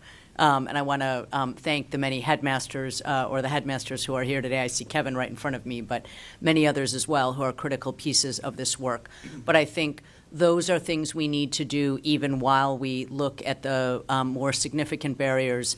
And again, I also want to point to another key finding of the report that I think is front and center in our high school work, but also in Build BPS, which is around program placement.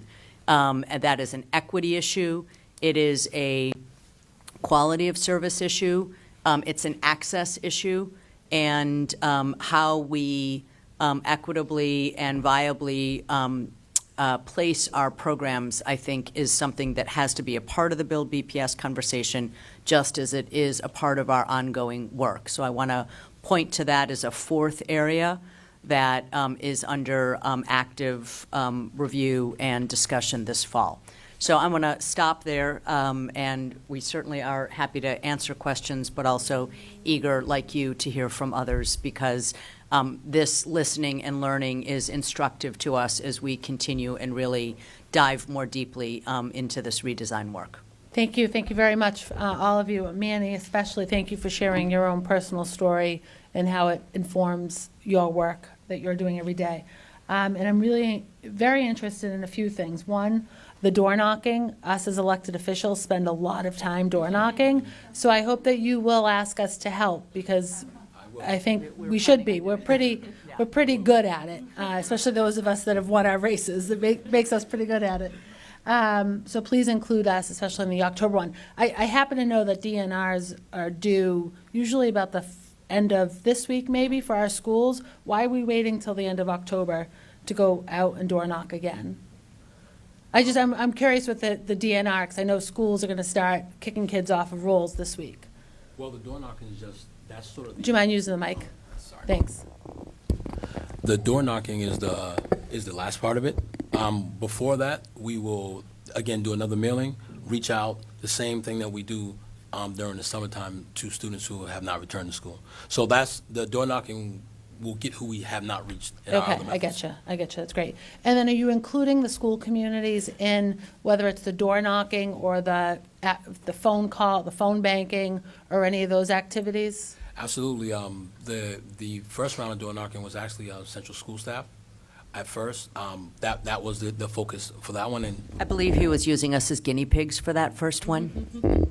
I think you she's might being be nice about it, surprised yes. at how many schools do some active outreach already, because it does, at the high school level, impact their leveling and their MCAS scores if they can get kids re-engaged. So they may already be doing some of this across the high schools. That was the initial. The next, Joe Boyd, who's a network superintendent as well, he's over Brighton and other schools. And so in the next round, we will definitely plan to have schools in as well. And again, it was neighborhood based, so we wanted to kind of strategize in Roxbury first. Great. The next is Dorchester, and we'll continue to go out.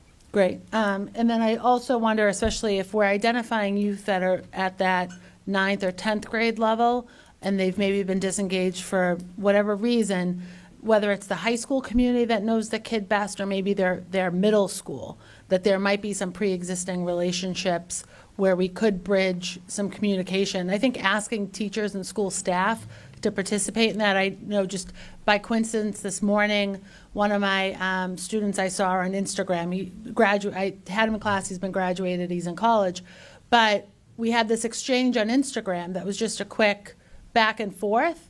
And for me as his former teacher, it's important to remain connected to kids I can, but I think that there are lots of teachers that maybe have these relationships that we aren't aware of, and we should use teachers to be engaged with those kids. So I think about a 6th grade teacher, kids are leaving for 7th grade. What role could that 6th grade teacher have, or the 8th grade teacher have for that kid that's in the 9th grade, or maybe having a difficult time in the 10th grade? Can that relationship be valuable? And I love that caseworker. I think that that's really good if we can get that intensive with this group of kids, and how, but I just don't forget those school communities and the role that they can play. From classroom, when I say teacher, it could be a classroom teacher, but it could be the school secretary, it could be the para. Who knows who has that relationship, but involving the school in that meaningful way, I think can really work in getting some of these kids re-engaged. Because they maybe don't have to go to alt ed, and the report has showed us that kids are actually more successful if they return back to their original school. So let's get them in there and get them going. So thank you again for sharing your work, and I'm excited to be involved however I can, and I'm sure my colleagues feel the same. Jen, you mentioned about, I think it was you that talked about policies that are real roadblocks. Have we been able to identify policies that immediately we should be walking away from, and what are some of the policies over the short and long term that we're going to look to change? Sure. So, if you don't mind using the mic. Oh, yeah. Yeah, we've compiled through some of the work that Manny's been able to do in talking with programs. So some of our alt ed programs have additional criteria for entry besides just the referral process. So we've begun a conversation around what those are, and what we think are feasible, and what we might want to recommend some changes to, and we are bringing those to Superintendent Perrell. One example would be that you had to have failed all 3 MCAS in order to get into a school. And we just think that maybe we should look at kids even if they have not failed MCAS. A lot of them never get to 10th grade to take MCAS. So we're blocking out a whole group of students who could move forward under a credit-bearing system and continue to take MCAS, or try to take the retakes on MCAS. So we're creating a barrier by the policy for kids to move forward. Great, thank you. Councilor Campbell. Thank you, Councilor Essaibi-George. I will tell you, I have quite a bit of questions, but I will be respectful and mindful of my colleagues. So just starting with the PowerPoint presentation. So I look at this, and I agree with you, Superintendent, that it's, they're roadblocks, and they are general suggestions of the big picture work. But I don't view this as a plan, right? No, that is not the plan. And so I just want to be clear to the public, and of course, and folks who are watching. Right? And I want to be clear as well, just in case I wasn't. Yeah. This is not the plan. This and the elements that I outlined are some early building blocks to work that should be happening immediately, even while we are planning. What that represents is sort of the synthesized list of possible areas of work that will be a starting point. We don't want to there's no reason to start from scratch. There's been significant work rolling forward. So that's sort of the distilled list of best ideas that we will begin with the reconstituted working group. So my question, I guess, related to the working group development of a plan is how do we make it so that the public, including our school leaders, our teachers, our parents, our students, are aware of what's happening even behind the scenes with respect to all of this, right? The development of that plan. So the working group, for example, is it set up? Who's on it? How do we make that list public?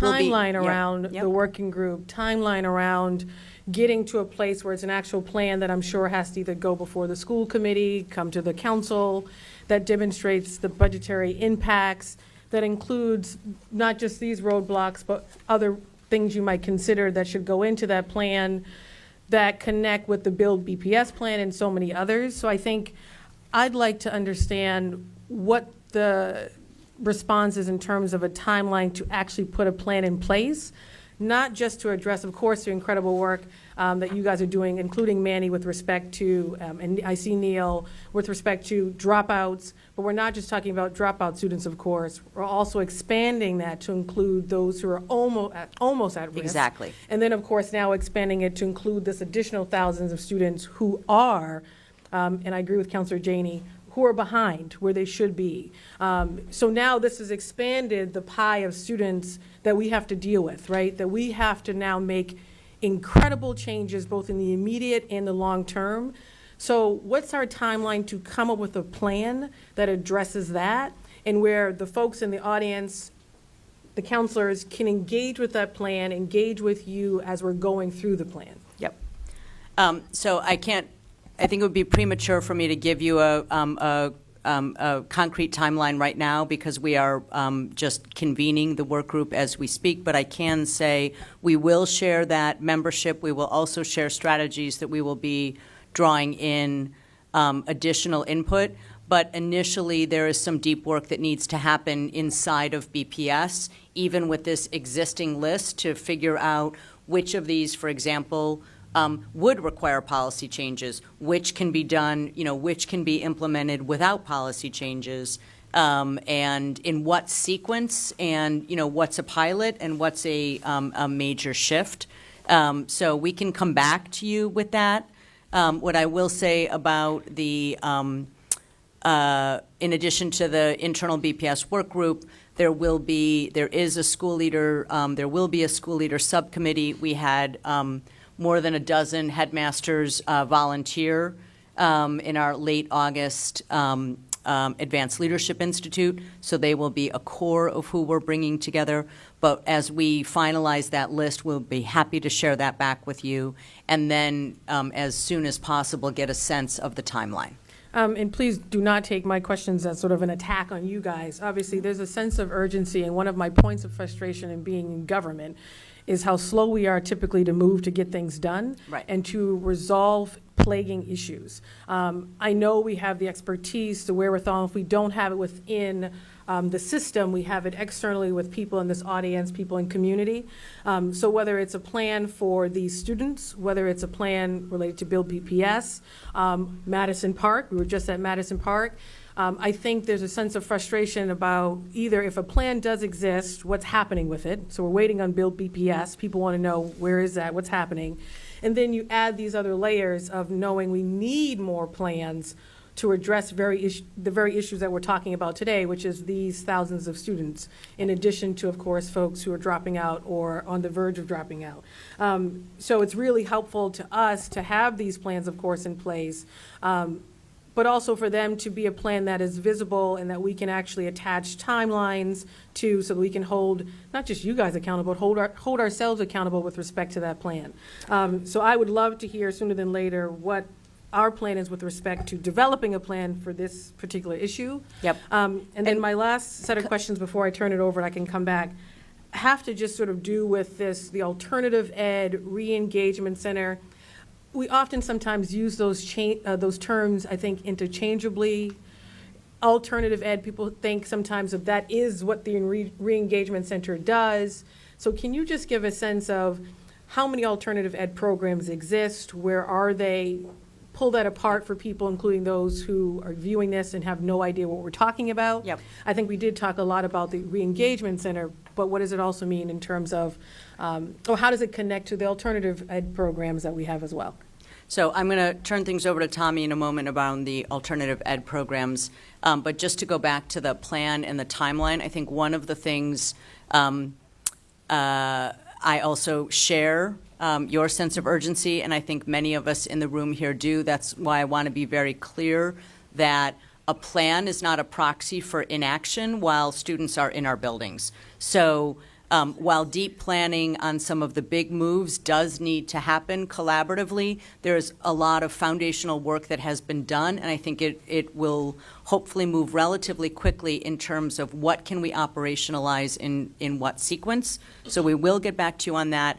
I do think it's important, and your question points to this, that we also speak clearly about what is already happening. So maybe there's some interim communications that we can focus on that talk about current work underway, even while a more elaborate plan, if you will, is being developed. And then the last is to just, again, return to the things that we are already acting on, because we do not need to plan to know that we need an early warning indicator system developed. We just need to get going on that. And so that is a clear priority. We did not wait for a plan to move the Reengagement Center and expand its scope of work. That is already underway.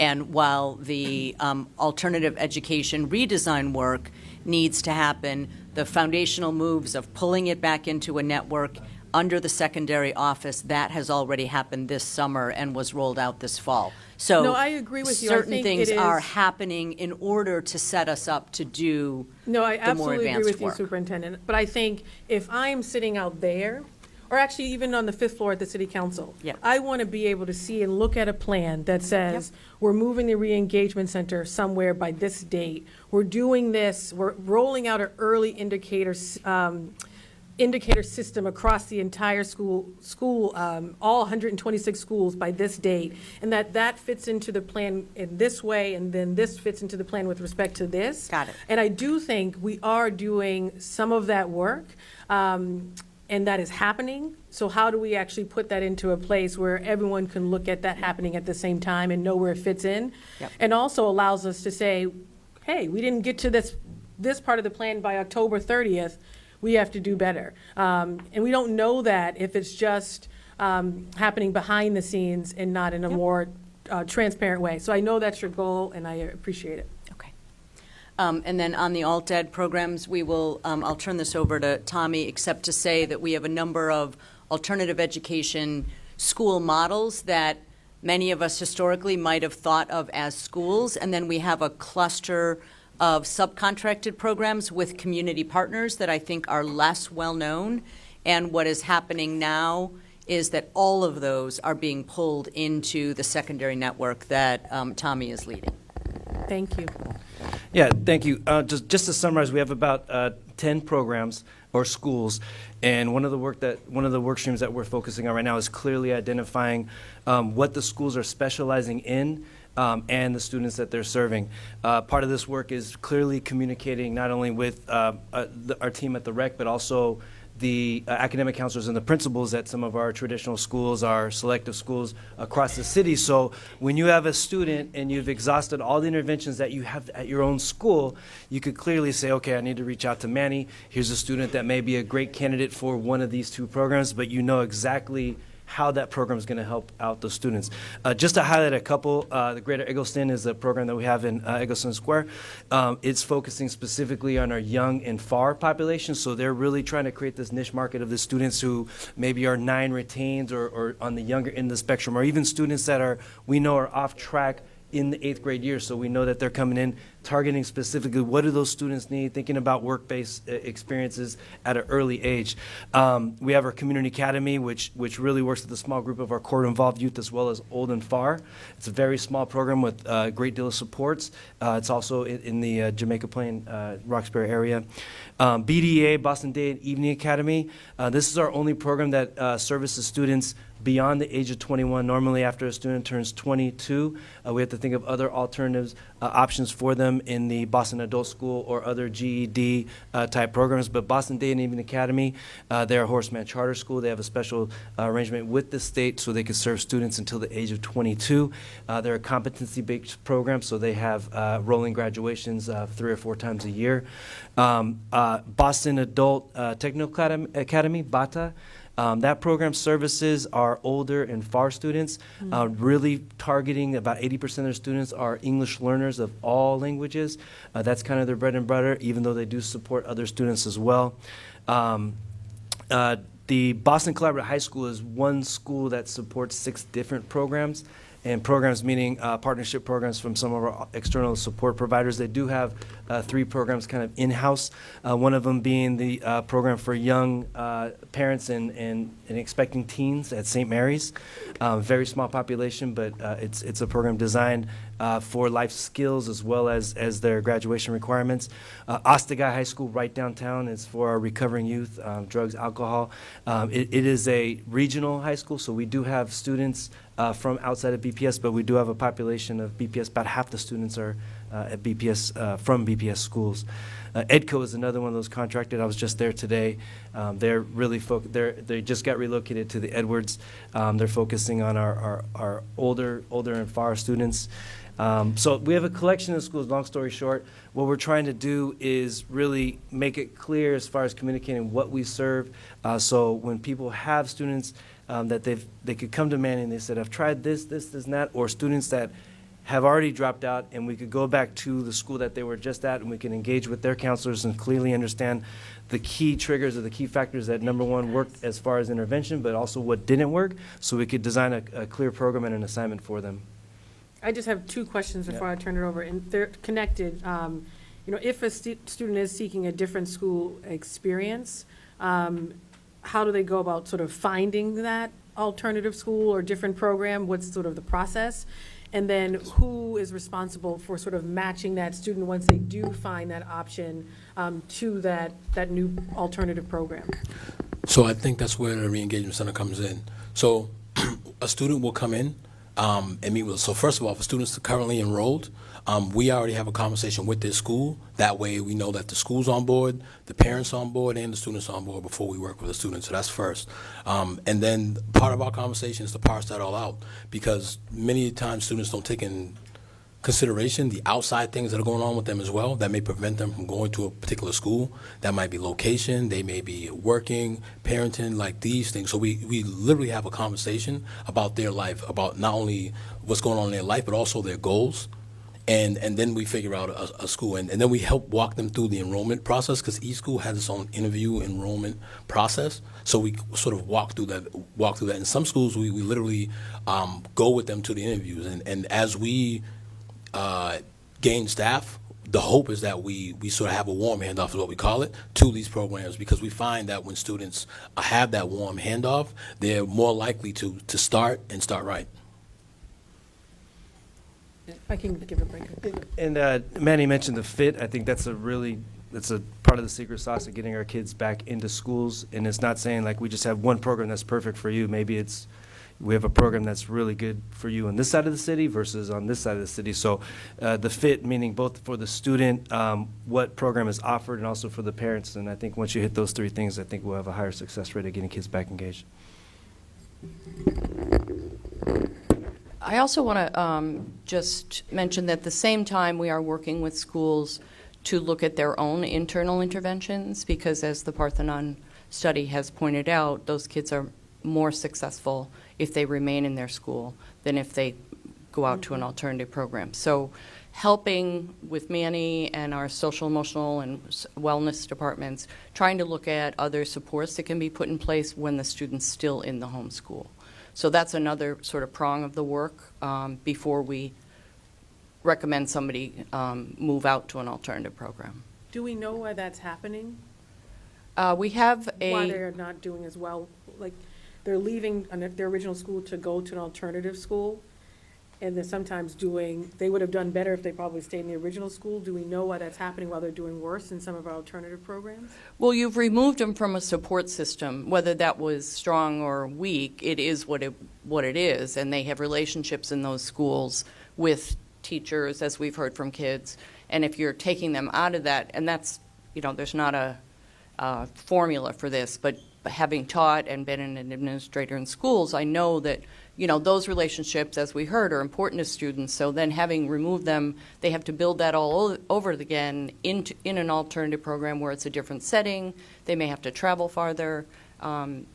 Manny does a lot of work trying to make sure that the fit is right. Tommy mentioned that.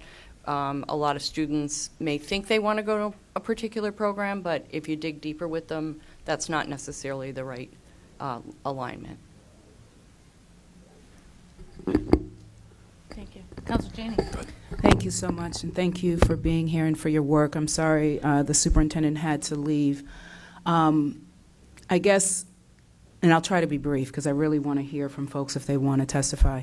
Really interested in knowing what is being done before students get to 8th grade, before they're getting to middle school. I see this, the fact that so many of our students are not getting the support that they need, that happens early in their schooling. And so the more we focus on prevention and intervention, the better off we'll be. So what is happening in our early grades that we still, year after year, have this persistent problem?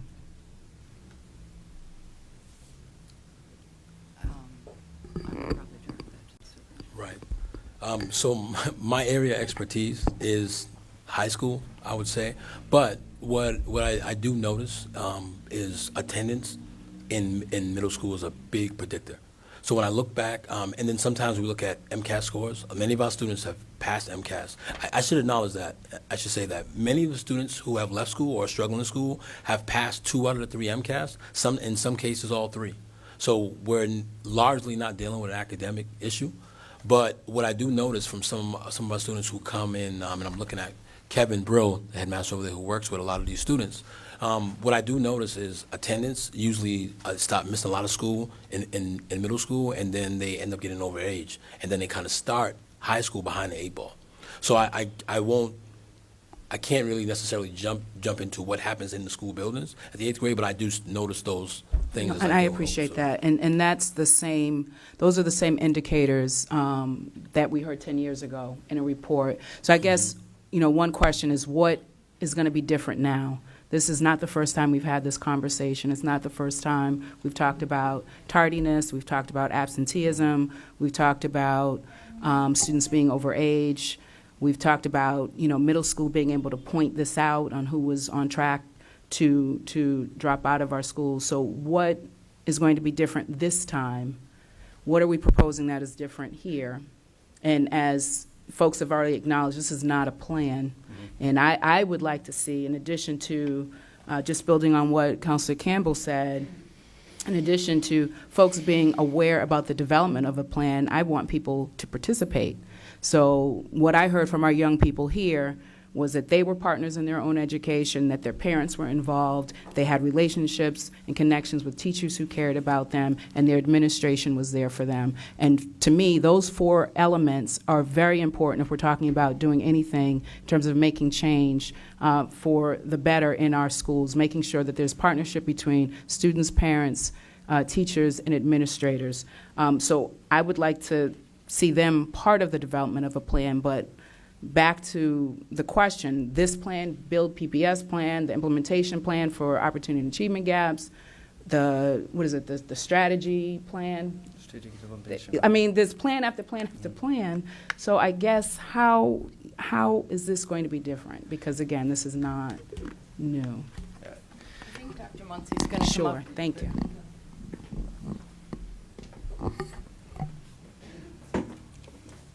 I too am sorry Hi, that how are you? Superintendent Perrell had to leave.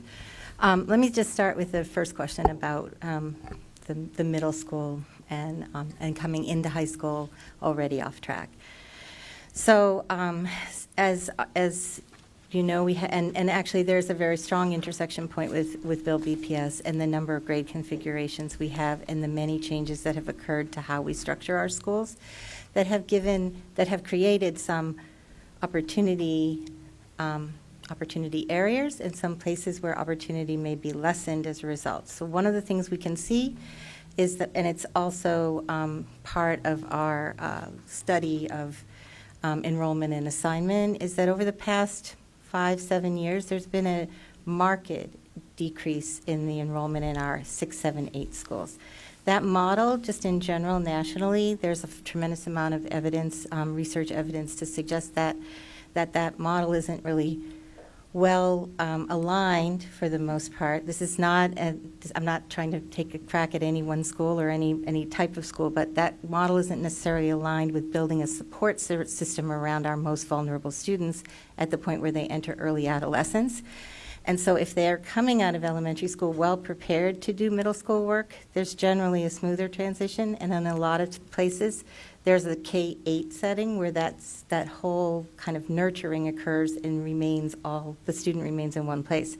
But when you have a series of smaller transitions, and perhaps your student is a little bit more at risk of experiencing school stress and less able to engage fully and stay completely on track. I know I'm trying to be working with the language shifts here. That early adolescent moment is a very tough moment. So those are some of the other considerations that lead into students coming into. I mean, that's a 2-second explanation of a monumental research literature. Yep. Dr. Muncy, I want to be mindful of time, and I see that people are leaving, and I have a couple of other questions. Okay. And while I have you, perhaps you're the best one to answer, I'm not sure. So the Barr report that came out a couple of months ago showed what many of us predicted, including myself, that if you change transportation and assignment through the homegrown system or the home-based system, that more students would have less access to quality schools. And the Barr report showed that. So if we do that in the elementary, because we know the high schools are citywide, Right. how do you expect that the less opportunity for high quality in the elementary schools will impact these numbers here as we talk about students who are being failed by our system? Again, not wanting to oversimplify, and the Barry report is looking at, I believe, 3 years of implementation data, which is essentially K1 and 2, I believe, or pre-K1, K and 1.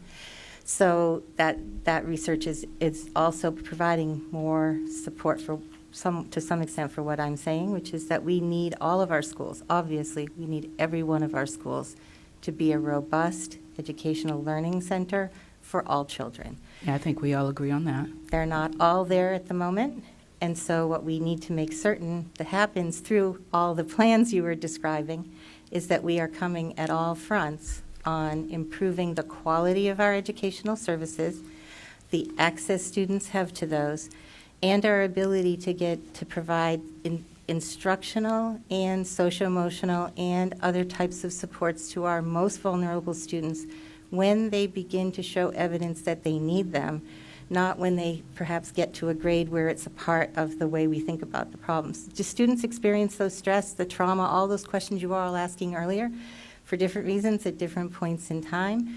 And we need to be more nimble. And I think across all the planning and thinking that we've been doing in the past 3 to 4 years here, it's been about trying to figure out how to take what we're learning from the opportunity and achievement gap work and some of these other pieces of work that have been going on and bring them together, not to add another plan, Counselor Janey, but bring them all together into a coherent approach to better meeting all students' needs. Yep. Can I come to you, Manny, please? So you mentioned earlier the door knocking, and I love the doors. I'm happy to help. You said 160 homes, I think, you targeted? And 101 door hangers? 165. 101 door hangers, yeah. Okay, and 51 students that you actually spoke to?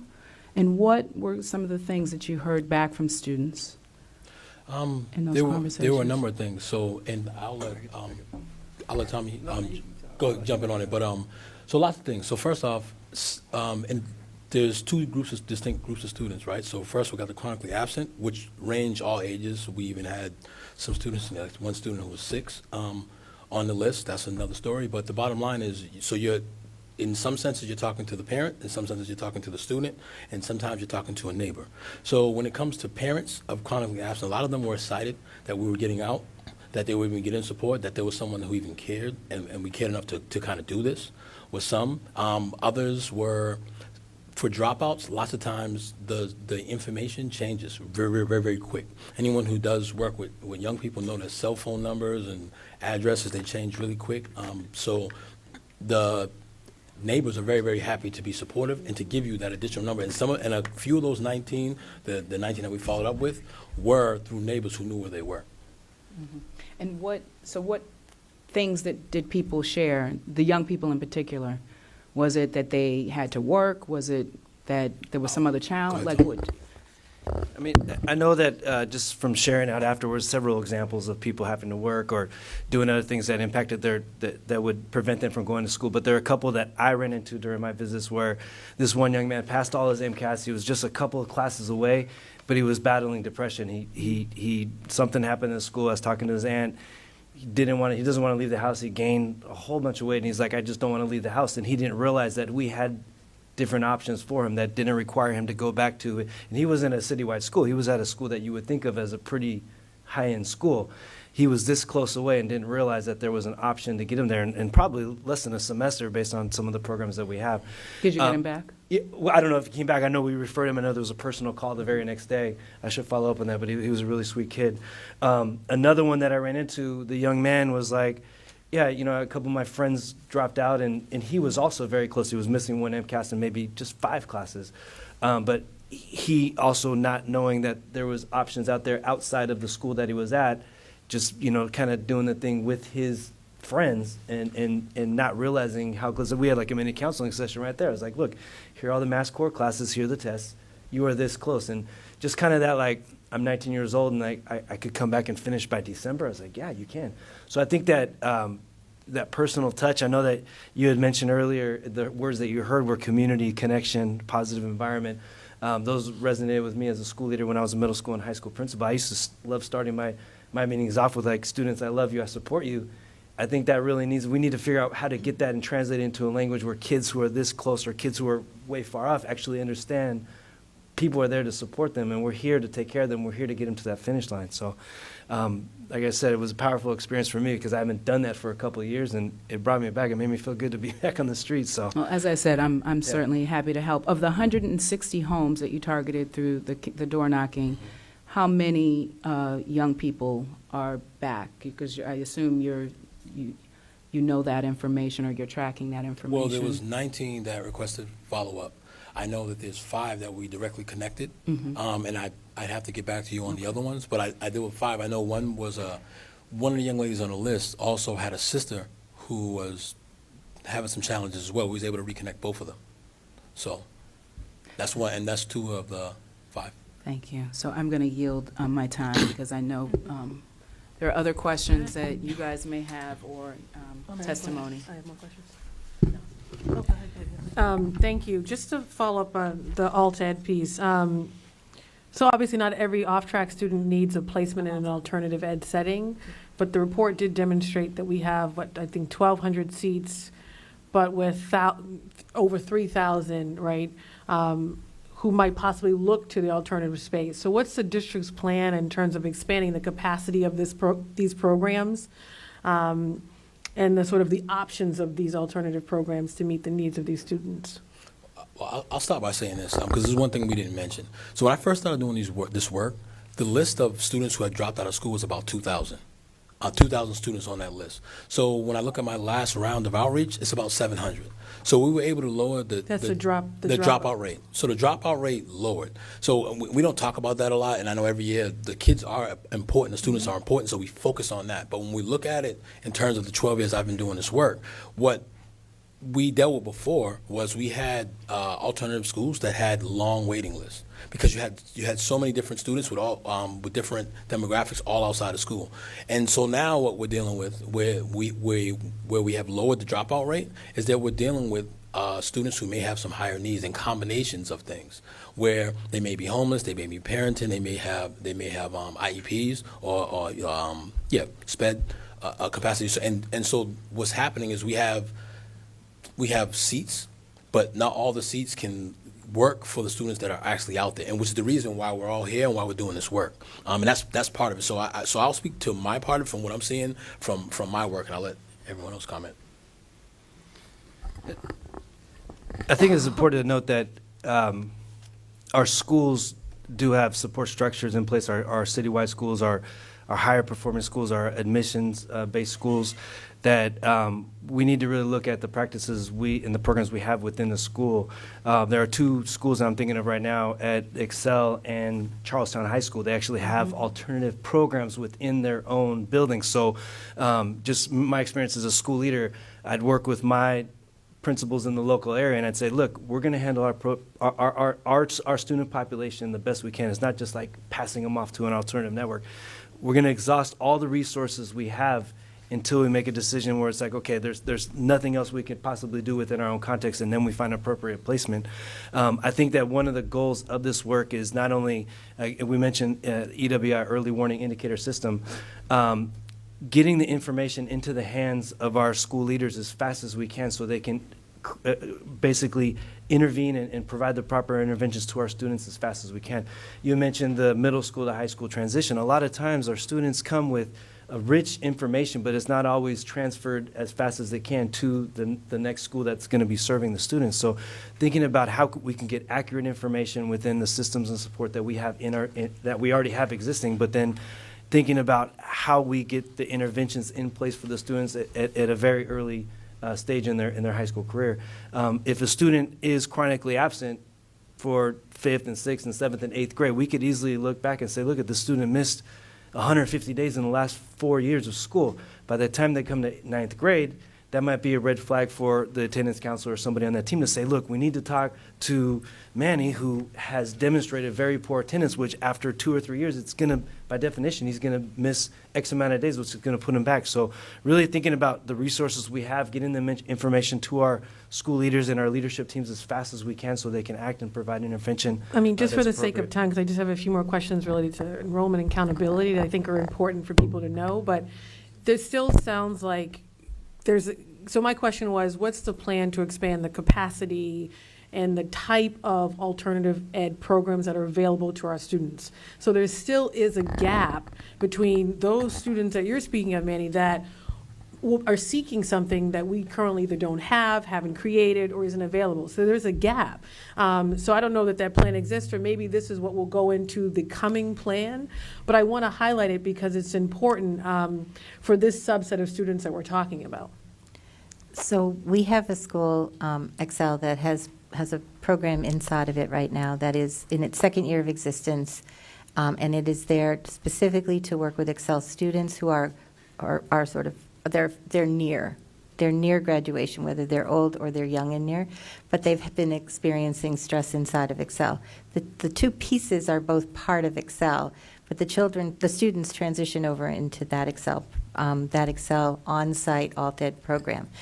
We did learn a lot from looking at the Parthenon report and the Parthenon data, and there is a pretty clear indication that to the extent that you can keep students in their home school, they're going to do better, at least according to the way things are set up right now with our alt-ed system.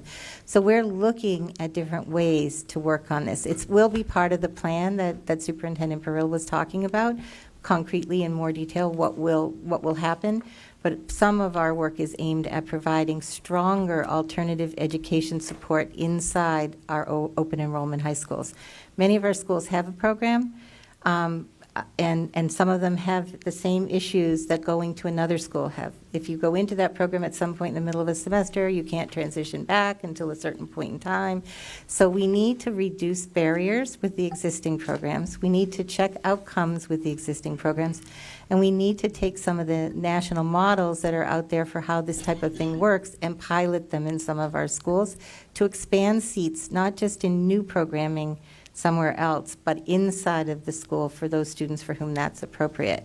So you're right, this will be a piece of what comes back to you in the draft plan for comment and input, but we are already working on some small models and some small pilots around the district. And just some follow-up questions related to, you talked about the middle schools and the significant decline in the numbers of middle school seats or those who are enrolling in middle school seats. Obviously, we're seeing the same when it comes to our high schools. Yes. So what do you do with those schools that continue to see decline sort of going down? How does that affect their school, this sort of under-enrollment? What does it do for that school? And what's our plan as a district in response to that? So I think that's probably a big intersection point between this work and Build BPS. Because some of those middle schools are some of our 6, 7, and 8s are some of our largest existing spaces. And they used to have 1,200, 1,400 students, and they now have 300, 350. So I do believe that as the Bill BPS work is ongoing, and we're starting to make, getting ready to make presentations about what some of the findings are, that will be a significant topic of When conversation is that and plan decision. coming out? I'm sure there's an update related to it on one of the next couple of school committee meetings. I don't know the exact date. We have something on October 7th. October 17th. Thank you, audience. And that release is going to tell us what in terms of Build BPS as it relates to? I'm not positive. I don't know for sure. I can find out and let you all know. And then sort of just a couple of questions. I know this is Build BPS and we're waiting for Build BPS, anxiously waiting for Build BPS. But who tracks all of this? So our seats, our enrollment, the seats are going down here. We're going to assign this program or this group of students administratively to this school. Who's responsible for the decision-making with respect to all of this? Planning and analysis. It's a department within the district, within the budget office. An Eleanor's shop? Yes. Is it Eleanor? Or No, is it- planning and analysis. It's Nate Cooter is one of the Nate? leads. Mhm.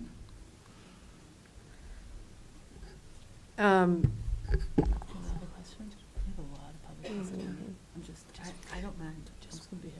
You want to take some public testimony? I can always come back to some of this. Go ahead. Last question, because we definitely want to hear from the public, and I do appreciate that you're here, and I also want to acknowledge all of our nonprofit partners who are in the room. Just kind of, and I guess we'll find out on the 17th, but when I hear 1,200 seats to 1,200 students to 350 students in middle schools, I think people worry about school closures and stuff, but I guess you'll probably hear about that maybe in testimony.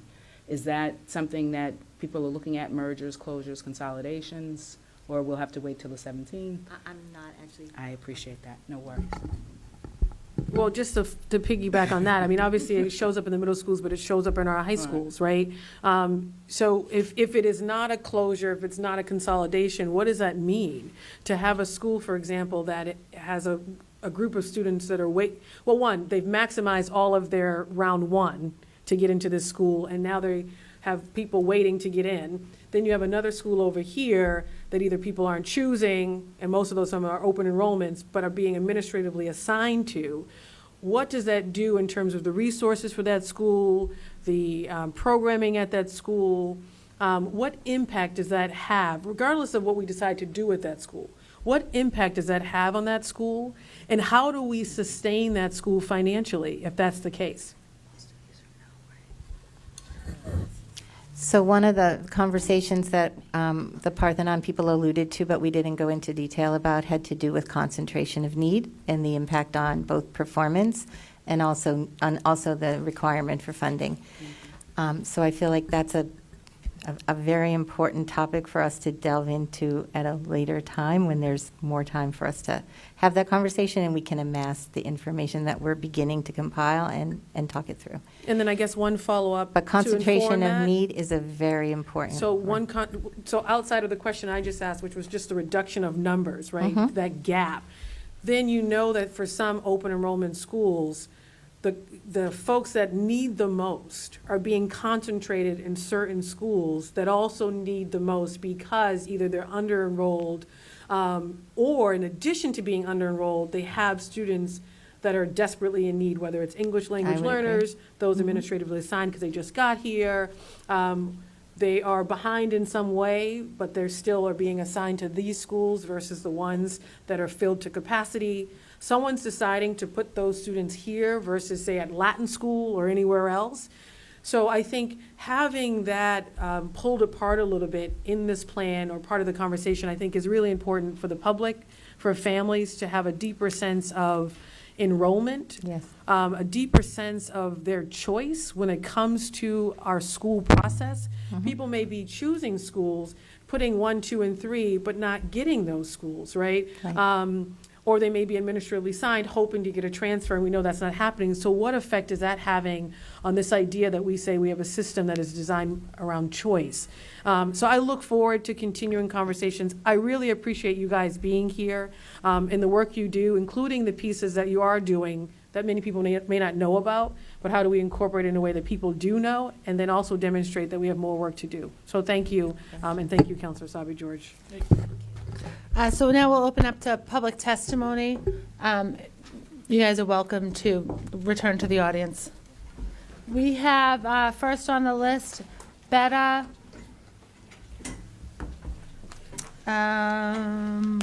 It's hard to read. Can you get that one? Betta. Can you read that?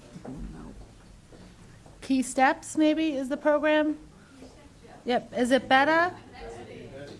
Or Betty? Sure, come on up and sit down. You've got the microphone.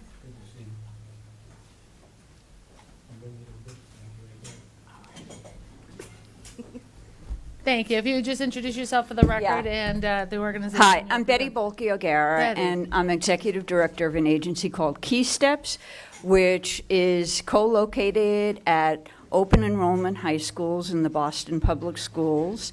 And we served last year over 300 young people, 302 young people. And I just need to say that I did have prepared testimony, but I think I'd like to highlight some of the points that you made today.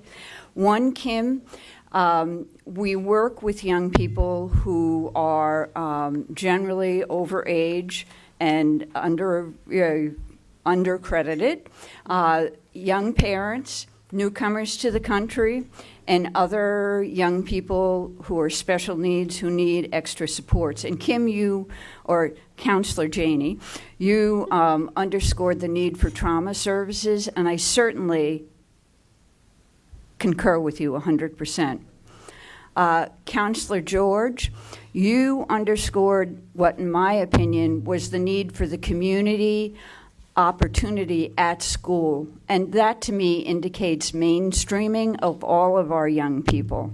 I really feel that mainstreaming is the way to go, as opposed to separating out alt ed, although I also feel for high risk, high need young people, there are those issues that we do need to deal with in an alternative school setting. But for the most part, the sense of community is so very important. And Chairperson Campbell, when you cited your brother, I just wonder if he was marginalized by the high schools because of perhaps, quote unquote, lack of interest. And I really feel that most young people are in school because they're extremely interested in being in school and succeeding with school and moving forward. And our graduation and retention rate started out as 56%, and it gradually eased up to 90% over a 10-year period of time. We're down to 80%, but that's okay because in a 4-year graduation, sometimes it takes extra time. And I don't think that there's anything wrong with taking 5 years to get out of high school if you're prepared to go to college, to go to work, and to create a healthy family and healthy community.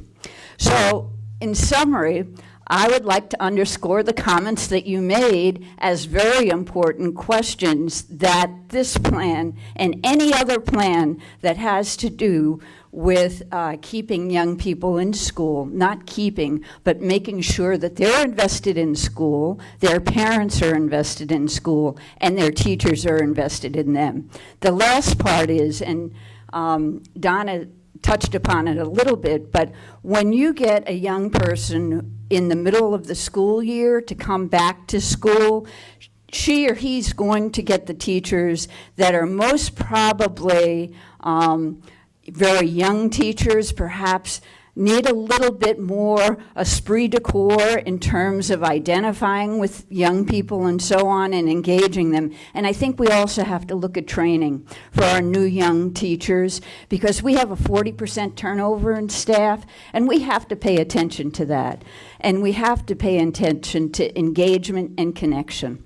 So I I actually had all kinds of statistics, but I really feel that you very succinctly addressed a lot of the questions and issues that young people are confronted by.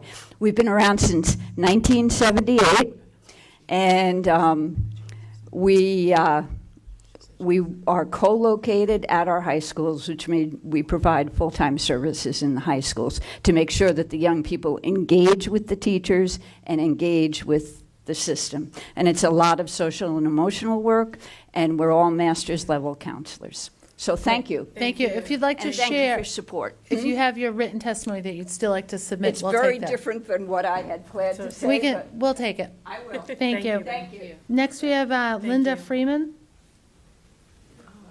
Oh, Tell her sorry. Miss Judith Baker. Judith, I think, left too. Peggy Weisenberg. Peggy.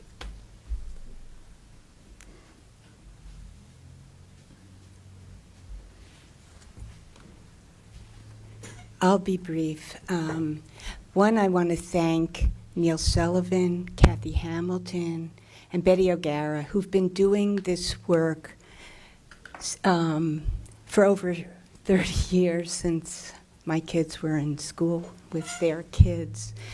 And I just want to say, I appreciate all of your comments and questions. When my children were in school with Counselor Campbell, at one of the exam schools, we had a committee that came up with a re-engagement plan, an early identification of young people who failed a course in the first 2 quarters, maybe had some absences, maybe didn't have, the parental support of other students did. And there was intervention with the guidance office, with a teacher at the school who would check in early morning, check in about homework and check in at the end of the day. So the model is not that different. It can be done at any of the high schools. And I do not profess to have any expertise in administrative management, but the outgoing superintendent had a reorganization plan, and I believe the interim is pretty much following it. I did notice that, unlike in the past, when the principals of some of the higher achieving schools, the exam schools and the other open enrollment schools and some of the alternative schools all got together, there was a very productive dialogue, and they liked being able to talk across those different types of strata. This new organizational plan has a lot of high schools under one superintendent, some lower scoring high schools in another bucket, and then some high schools that the former superintendent thought, whoops, they might fall into a level 4, they're a level 3. So I guess as a non-educator, I'd ask, maybe we need to rethink that. Do we put a level 3 with schools that are succeeding or have some of these promising practices, whether it's Charlestown High with Diploma Press or something, or do we lump them with the lower scoring? It's just a question for, those people out there who are doing the hard work to think about. Thank you, Peggy. Thank you, Peggy. Julia Mejia, she's still here. Patrick Sinan. And then after Patrick, just so she can be ready, is Susanna Strang.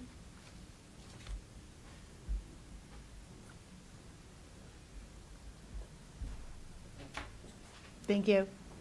Thank you.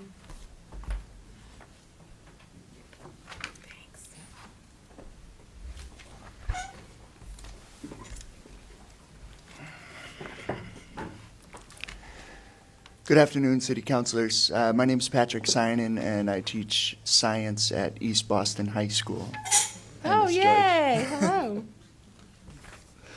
I'm also a member of Educators for Excellence Boston, a teacher-led nonprofit focused on improving student outcomes and elevating the teaching profession. I want to talk briefly about concentration of need. I'm just going to move this. I am a 21st century educator. I believe that good teachers don't lecture, we facilitate and we experiment. We guide students from curiosity to creativity. At East Boston, we have a lot of students with poor attendance, which upsets collective progress in the classroom. Consequently, on-track students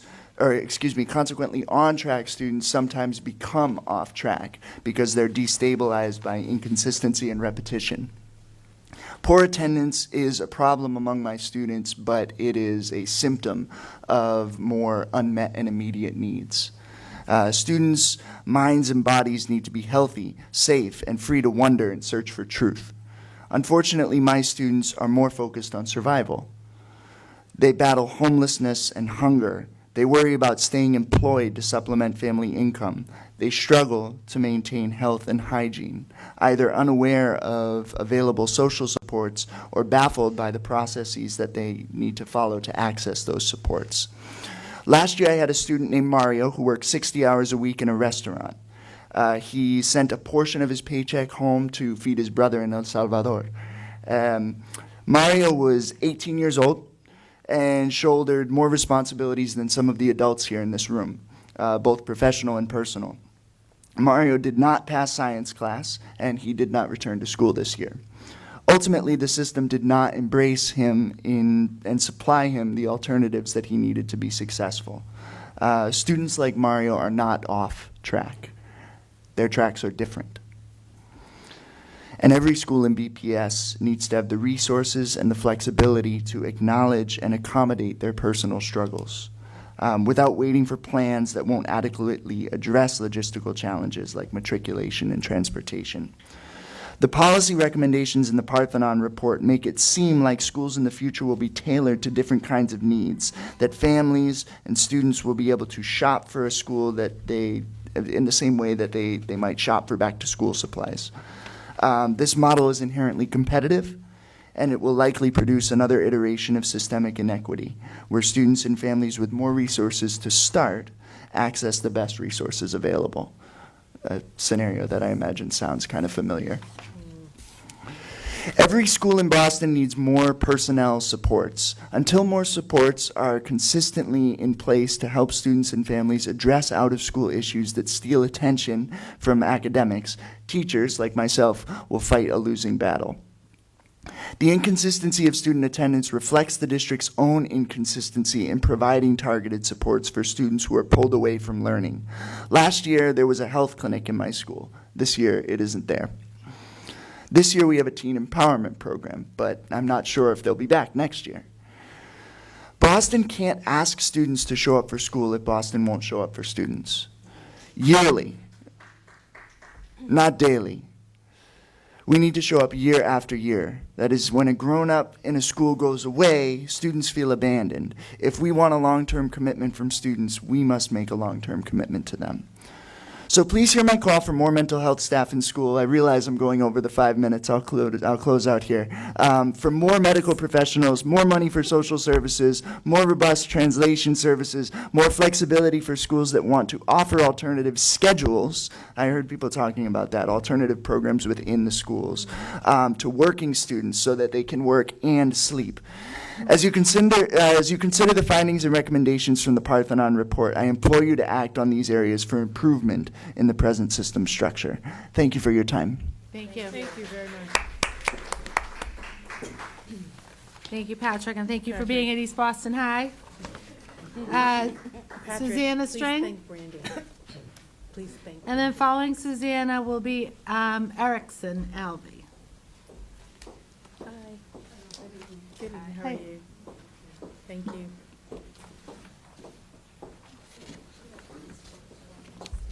Oh, so do we have, so just introduce yourself when you sit down. That would be helpful. Thank you. Awesome. Perfect. Thank you. Thank you.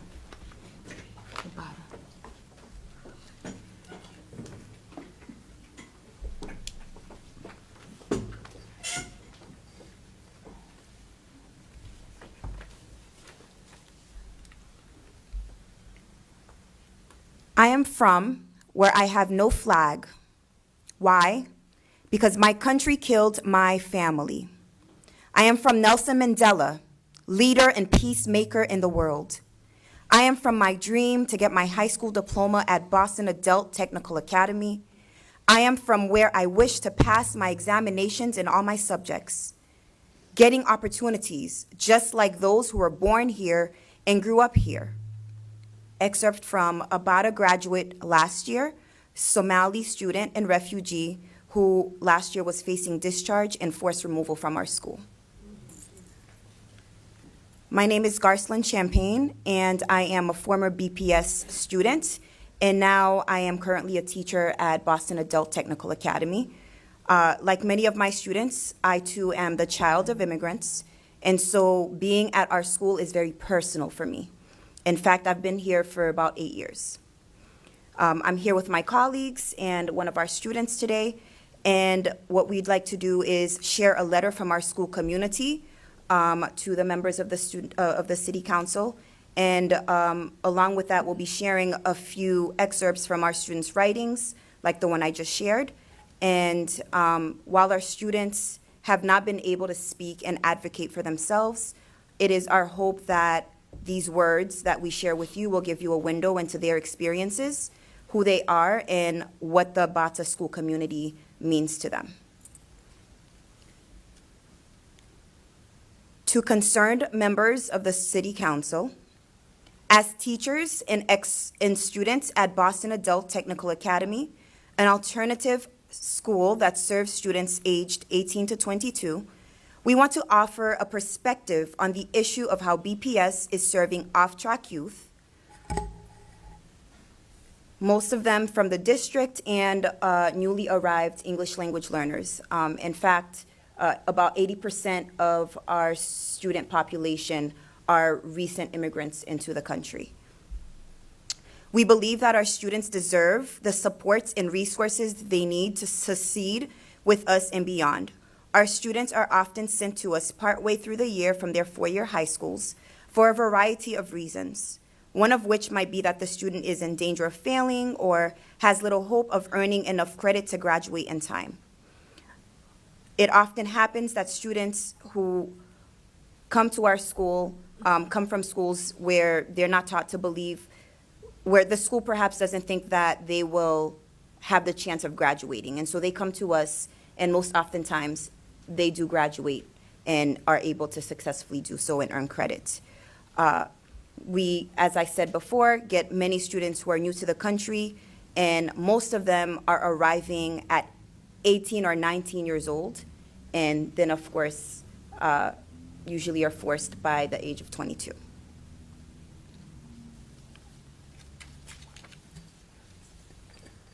Actually, so one of our students here with us today is Erickson, and he's actually in my English class. He's an ESL 2 student, and we brought him here today to share his own personal perspective and his story at our school.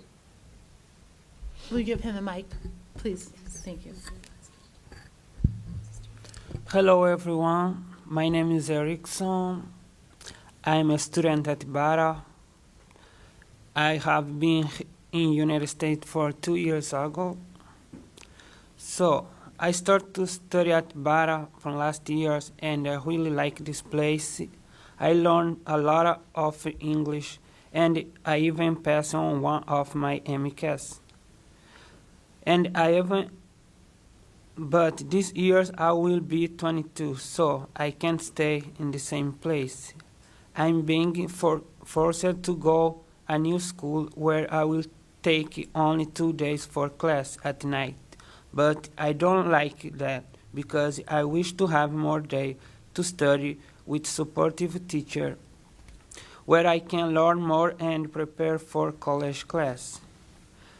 I wish to get my high school diploma and also to go to college to study education. I don't want to give up on my dream because of my age. I really love my school and I wanted to continue to study because my future is on my school. Bara is a place, Bara is so good, that's why I want to stay there until my graduation. I come here in this country for opportunities, so that's why I wanted to go ahead until I have my dream in my hand. Thank you. I think about school every single day. To me, Bara is a place where I can feel well.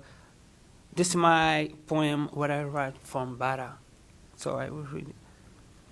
Bara is a place where I can feel well. At Bara, I feel safe. Bara is not my house, but I feel more comfortable than my house. I am here writing some words to describe Bara, because here at Bara, I see my future. Here at Bara, I see my happiness. Here at Bara, I feel happy. Bara is a small community, but here everybody is safe. Here everybody learn about life, education, community. I sleep dreaming with Bara. I wake up thinking in Bara. Bara is a wonderful place. Bara is a small world, but with a lot of opportunity. I don't want to leave Bara. I wanted to stay here for the rest of my life. I see everything that I need at Bara. I wish to have Bara in my community. Bara is a life of a student. Bara is a world of wonders. Bara is a place to find friends. I love Bara. I am part of Bara. I want to stay at Bara. I like this small place. Bara is my university. Thank you. Thank you. Hello, my name is Amrita Dani. I am also a teacher at Bara. I teach English and Humanities. And I just want to kind of fill you guys in a little bit about why we felt it was very important for us to come here and speak today and have Erickson kind of share his story as well. So our school, we serve overage students.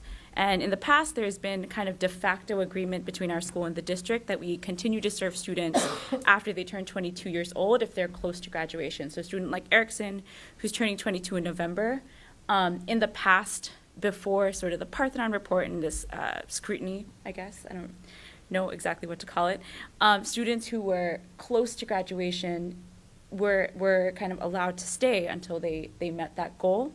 For English language learners especially, our school provides a service that I think is very difficult to get anywhere else in the city. So last year, in October and November, we were informed that students would be exited on their 22nd birthdays abruptly and without prior communication from the district. So this was kind of, we were told, students are being told right now that they're leaving tomorrow because they're over age and we need to clear space in the school. We need seats. So when we found this out, we brought this issue to the attention of the superintendent, and he gave us a temporary stay for those students who were over 22 last year and on track to graduate. But this year, the policy is back in full effect, and we believe strongly that exiting students throughout the year has a negative effect on the whole school community. And for students, we might not legally owe them an education past their 22nd birthday, but in terms of us as teachers and as a school, we make a moral commitment to students who walk through our doors that we will serve them. And our relationship with them as teachers and community members does not terminate on their birthday, right? So especially for English language learners, students who are new to the country, we provide, I think, a space and an education that they cannot receive elsewhere. One of our students from a few years ago, our past few valedictorians, in fact, have been students who graduated at 22. This is one student from a recent Bara graduate who is currently enrolled in a 4-year program. She faced many socioeconomic challenges to get to graduation. She was a new immigrant to the country. She was dealing with sort of documentation. So she came to Bara, and this is what she said in her graduation speech. She said, like many of you, I am one in over 11 million people who immigrated from their home country to the United States seeking a better future. We came to the United States without knowledge of the language or culture, and our time at Bada gave us the understanding to become part of the world. Today, I am full of joy as I start a new chapter of my journey. I'm not going to deny that when I think about leaving you all, it causes me sadness. But now, as an adult, I can say that these 2 years at Bada gave me so much knowledge and hope. We are all ready to start new goals, new aspirations, and new lives from this day forward.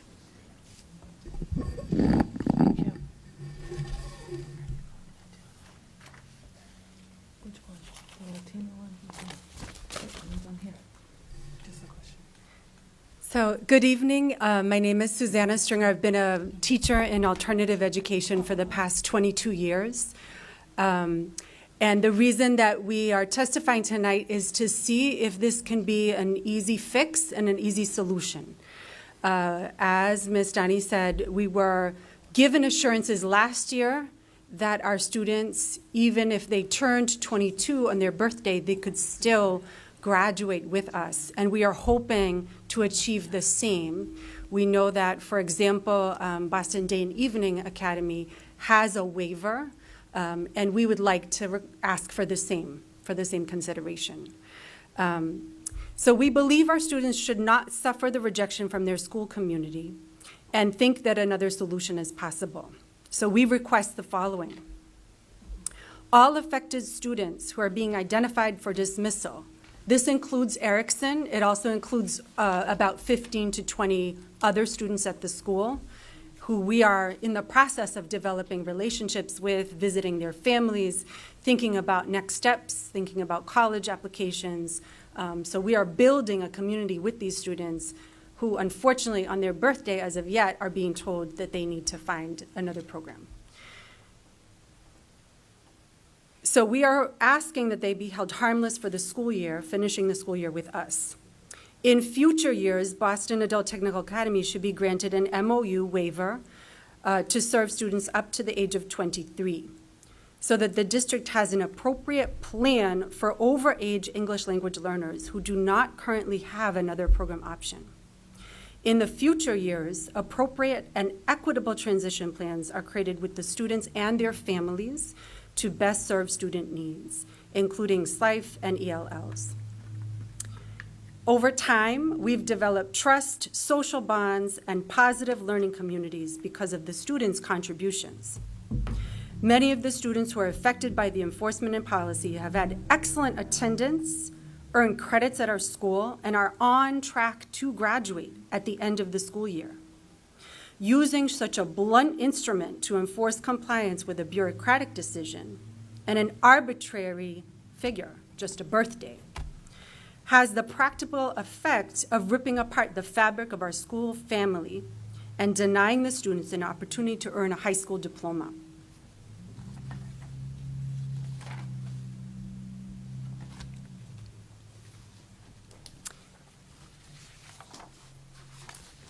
I'm going to end with a poem that a student wrote. All of the poetry that you've heard tonight are students who would have not graduated if this policy, were to be in effect, or were to have been continued in effect. Inside these walls, we want to believe we will receive a good education. We hope to find and achieve this for this generation. One love, one heart, it's a simple interpretation. Let's overturn all the hate and oppression, give birth to a new nation. We should put our heads together, reject all negativity. Only then can we succeed and tap into our creativity. As long as we've been fighting, let my words not fall. I'm ready now. It's time to seek and find what we've been envisioning. So we are hoping that you hear us. We do not want to lose these students. We want them to graduate with us. And we believe that this is like an easy phone call, fixable solution. Thank you. Yeah, go ahead. I'm going to put that request into the superintendent that we work to a very quick fix. I was going to say, and BPS has not left, so a lot of leadership is still here, including Tommy and some others, and Jan. So could they talk to you before you guys leave to also bring a request to the superintendent, who had to leave early, unfortunately? And we can also do it this way, but they're here. Thank you very much. No, thank you, and thanks for sharing, Thank and you. thanks for being here. Teresa Tallhammer? Is Teresa still here? Tallhammer?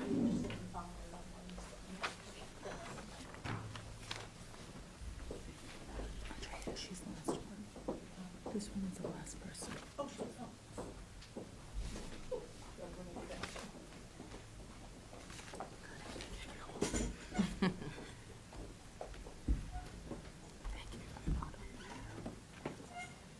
Oh, no. Hey. This is a tough one to follow. I don't have any poems or anything like that, and I want to throw my voice behind that as well. I think that is a very worthy case to follow up on. Thank you, Boston City Councilors, for taking the time to listen to my testimony. My name is Teresa Thalhammer, and I'm a special educator and science teacher at New Mission High School. I'm also a member of Educators for Excellence Boston, a teacher-led organization dedicated to ensuring that teachers have a leading voice in policy. I'm here today to advocate for changes to support all students in BPS. Specifically, I would like to talk to you about the Parthenon Report's second recommendation, which encourages the district to overhaul alternative education. As a special educator, I teach a vulnerable student population. According to the report, almost half of all students who are both special education and English language learners fall off track. Over the last 4 years, I've had many experiences with students from this particular population falling behind. One student of mine, whom I will call John, stands out in particular. I taught John biology and chemistry in 9th and 10th grade in a setting that was a small group setting, so a lot of support initially. John had many of the early warning indicators identified in the report, which includes poor attendance, frequent core course failure, as well as special needs and English language learner status. Over those 2 years, I watched John slowly but surely veer off track. Thanks to amazing and highly involved staff and of teachers and guidance counselors, we generally managed to get our students back on track. And we did all the things we always do. We employed teacher interventions, parent meetings, additional academic supports, counseling, but any progress that we made in the one-on-one conversations and meetings just did not translate to the class setting, and John started wandering the hallways instead of attending class on the few days that he was actually present. We all know that the long-term consequences of students failing to graduate, students have ended up in jail or in other dire situations. I've actually personally experienced both and do not want to ever have to experience that again. I'm therefore asking you to ensure that Boston Public Schools have the resources and the funding to provide a pathway that supports these students who are struggling in a traditional setting. My student John was put on a waiting list to get into one of the sought-after alternative programs. He's still waiting, and that's more than a year later, wasting precious time when he should be learning and catching up. The funding for alternative programs needs to be adjusted to allow for an increase of seats for alternative programs, and in addition, a plan needs to be established to integrate more alternative programs into high-performing schools to help off-track students catch up and reintegrate into a successful setting. Thank you very much for your time to listen to this, and I really appreciate that you are very engaged in making sure that all of our students get a great education in Boston. Thank Thank you. you very much. I'd like to thank everyone who was stayed for the evening and to hear all the public testimony. A special thanks to the BPS team that stayed to hear public testimony. It's really important to see that and have that. And we're going to adjourn and prepare a report for our next council meeting. Thank you. Thank you.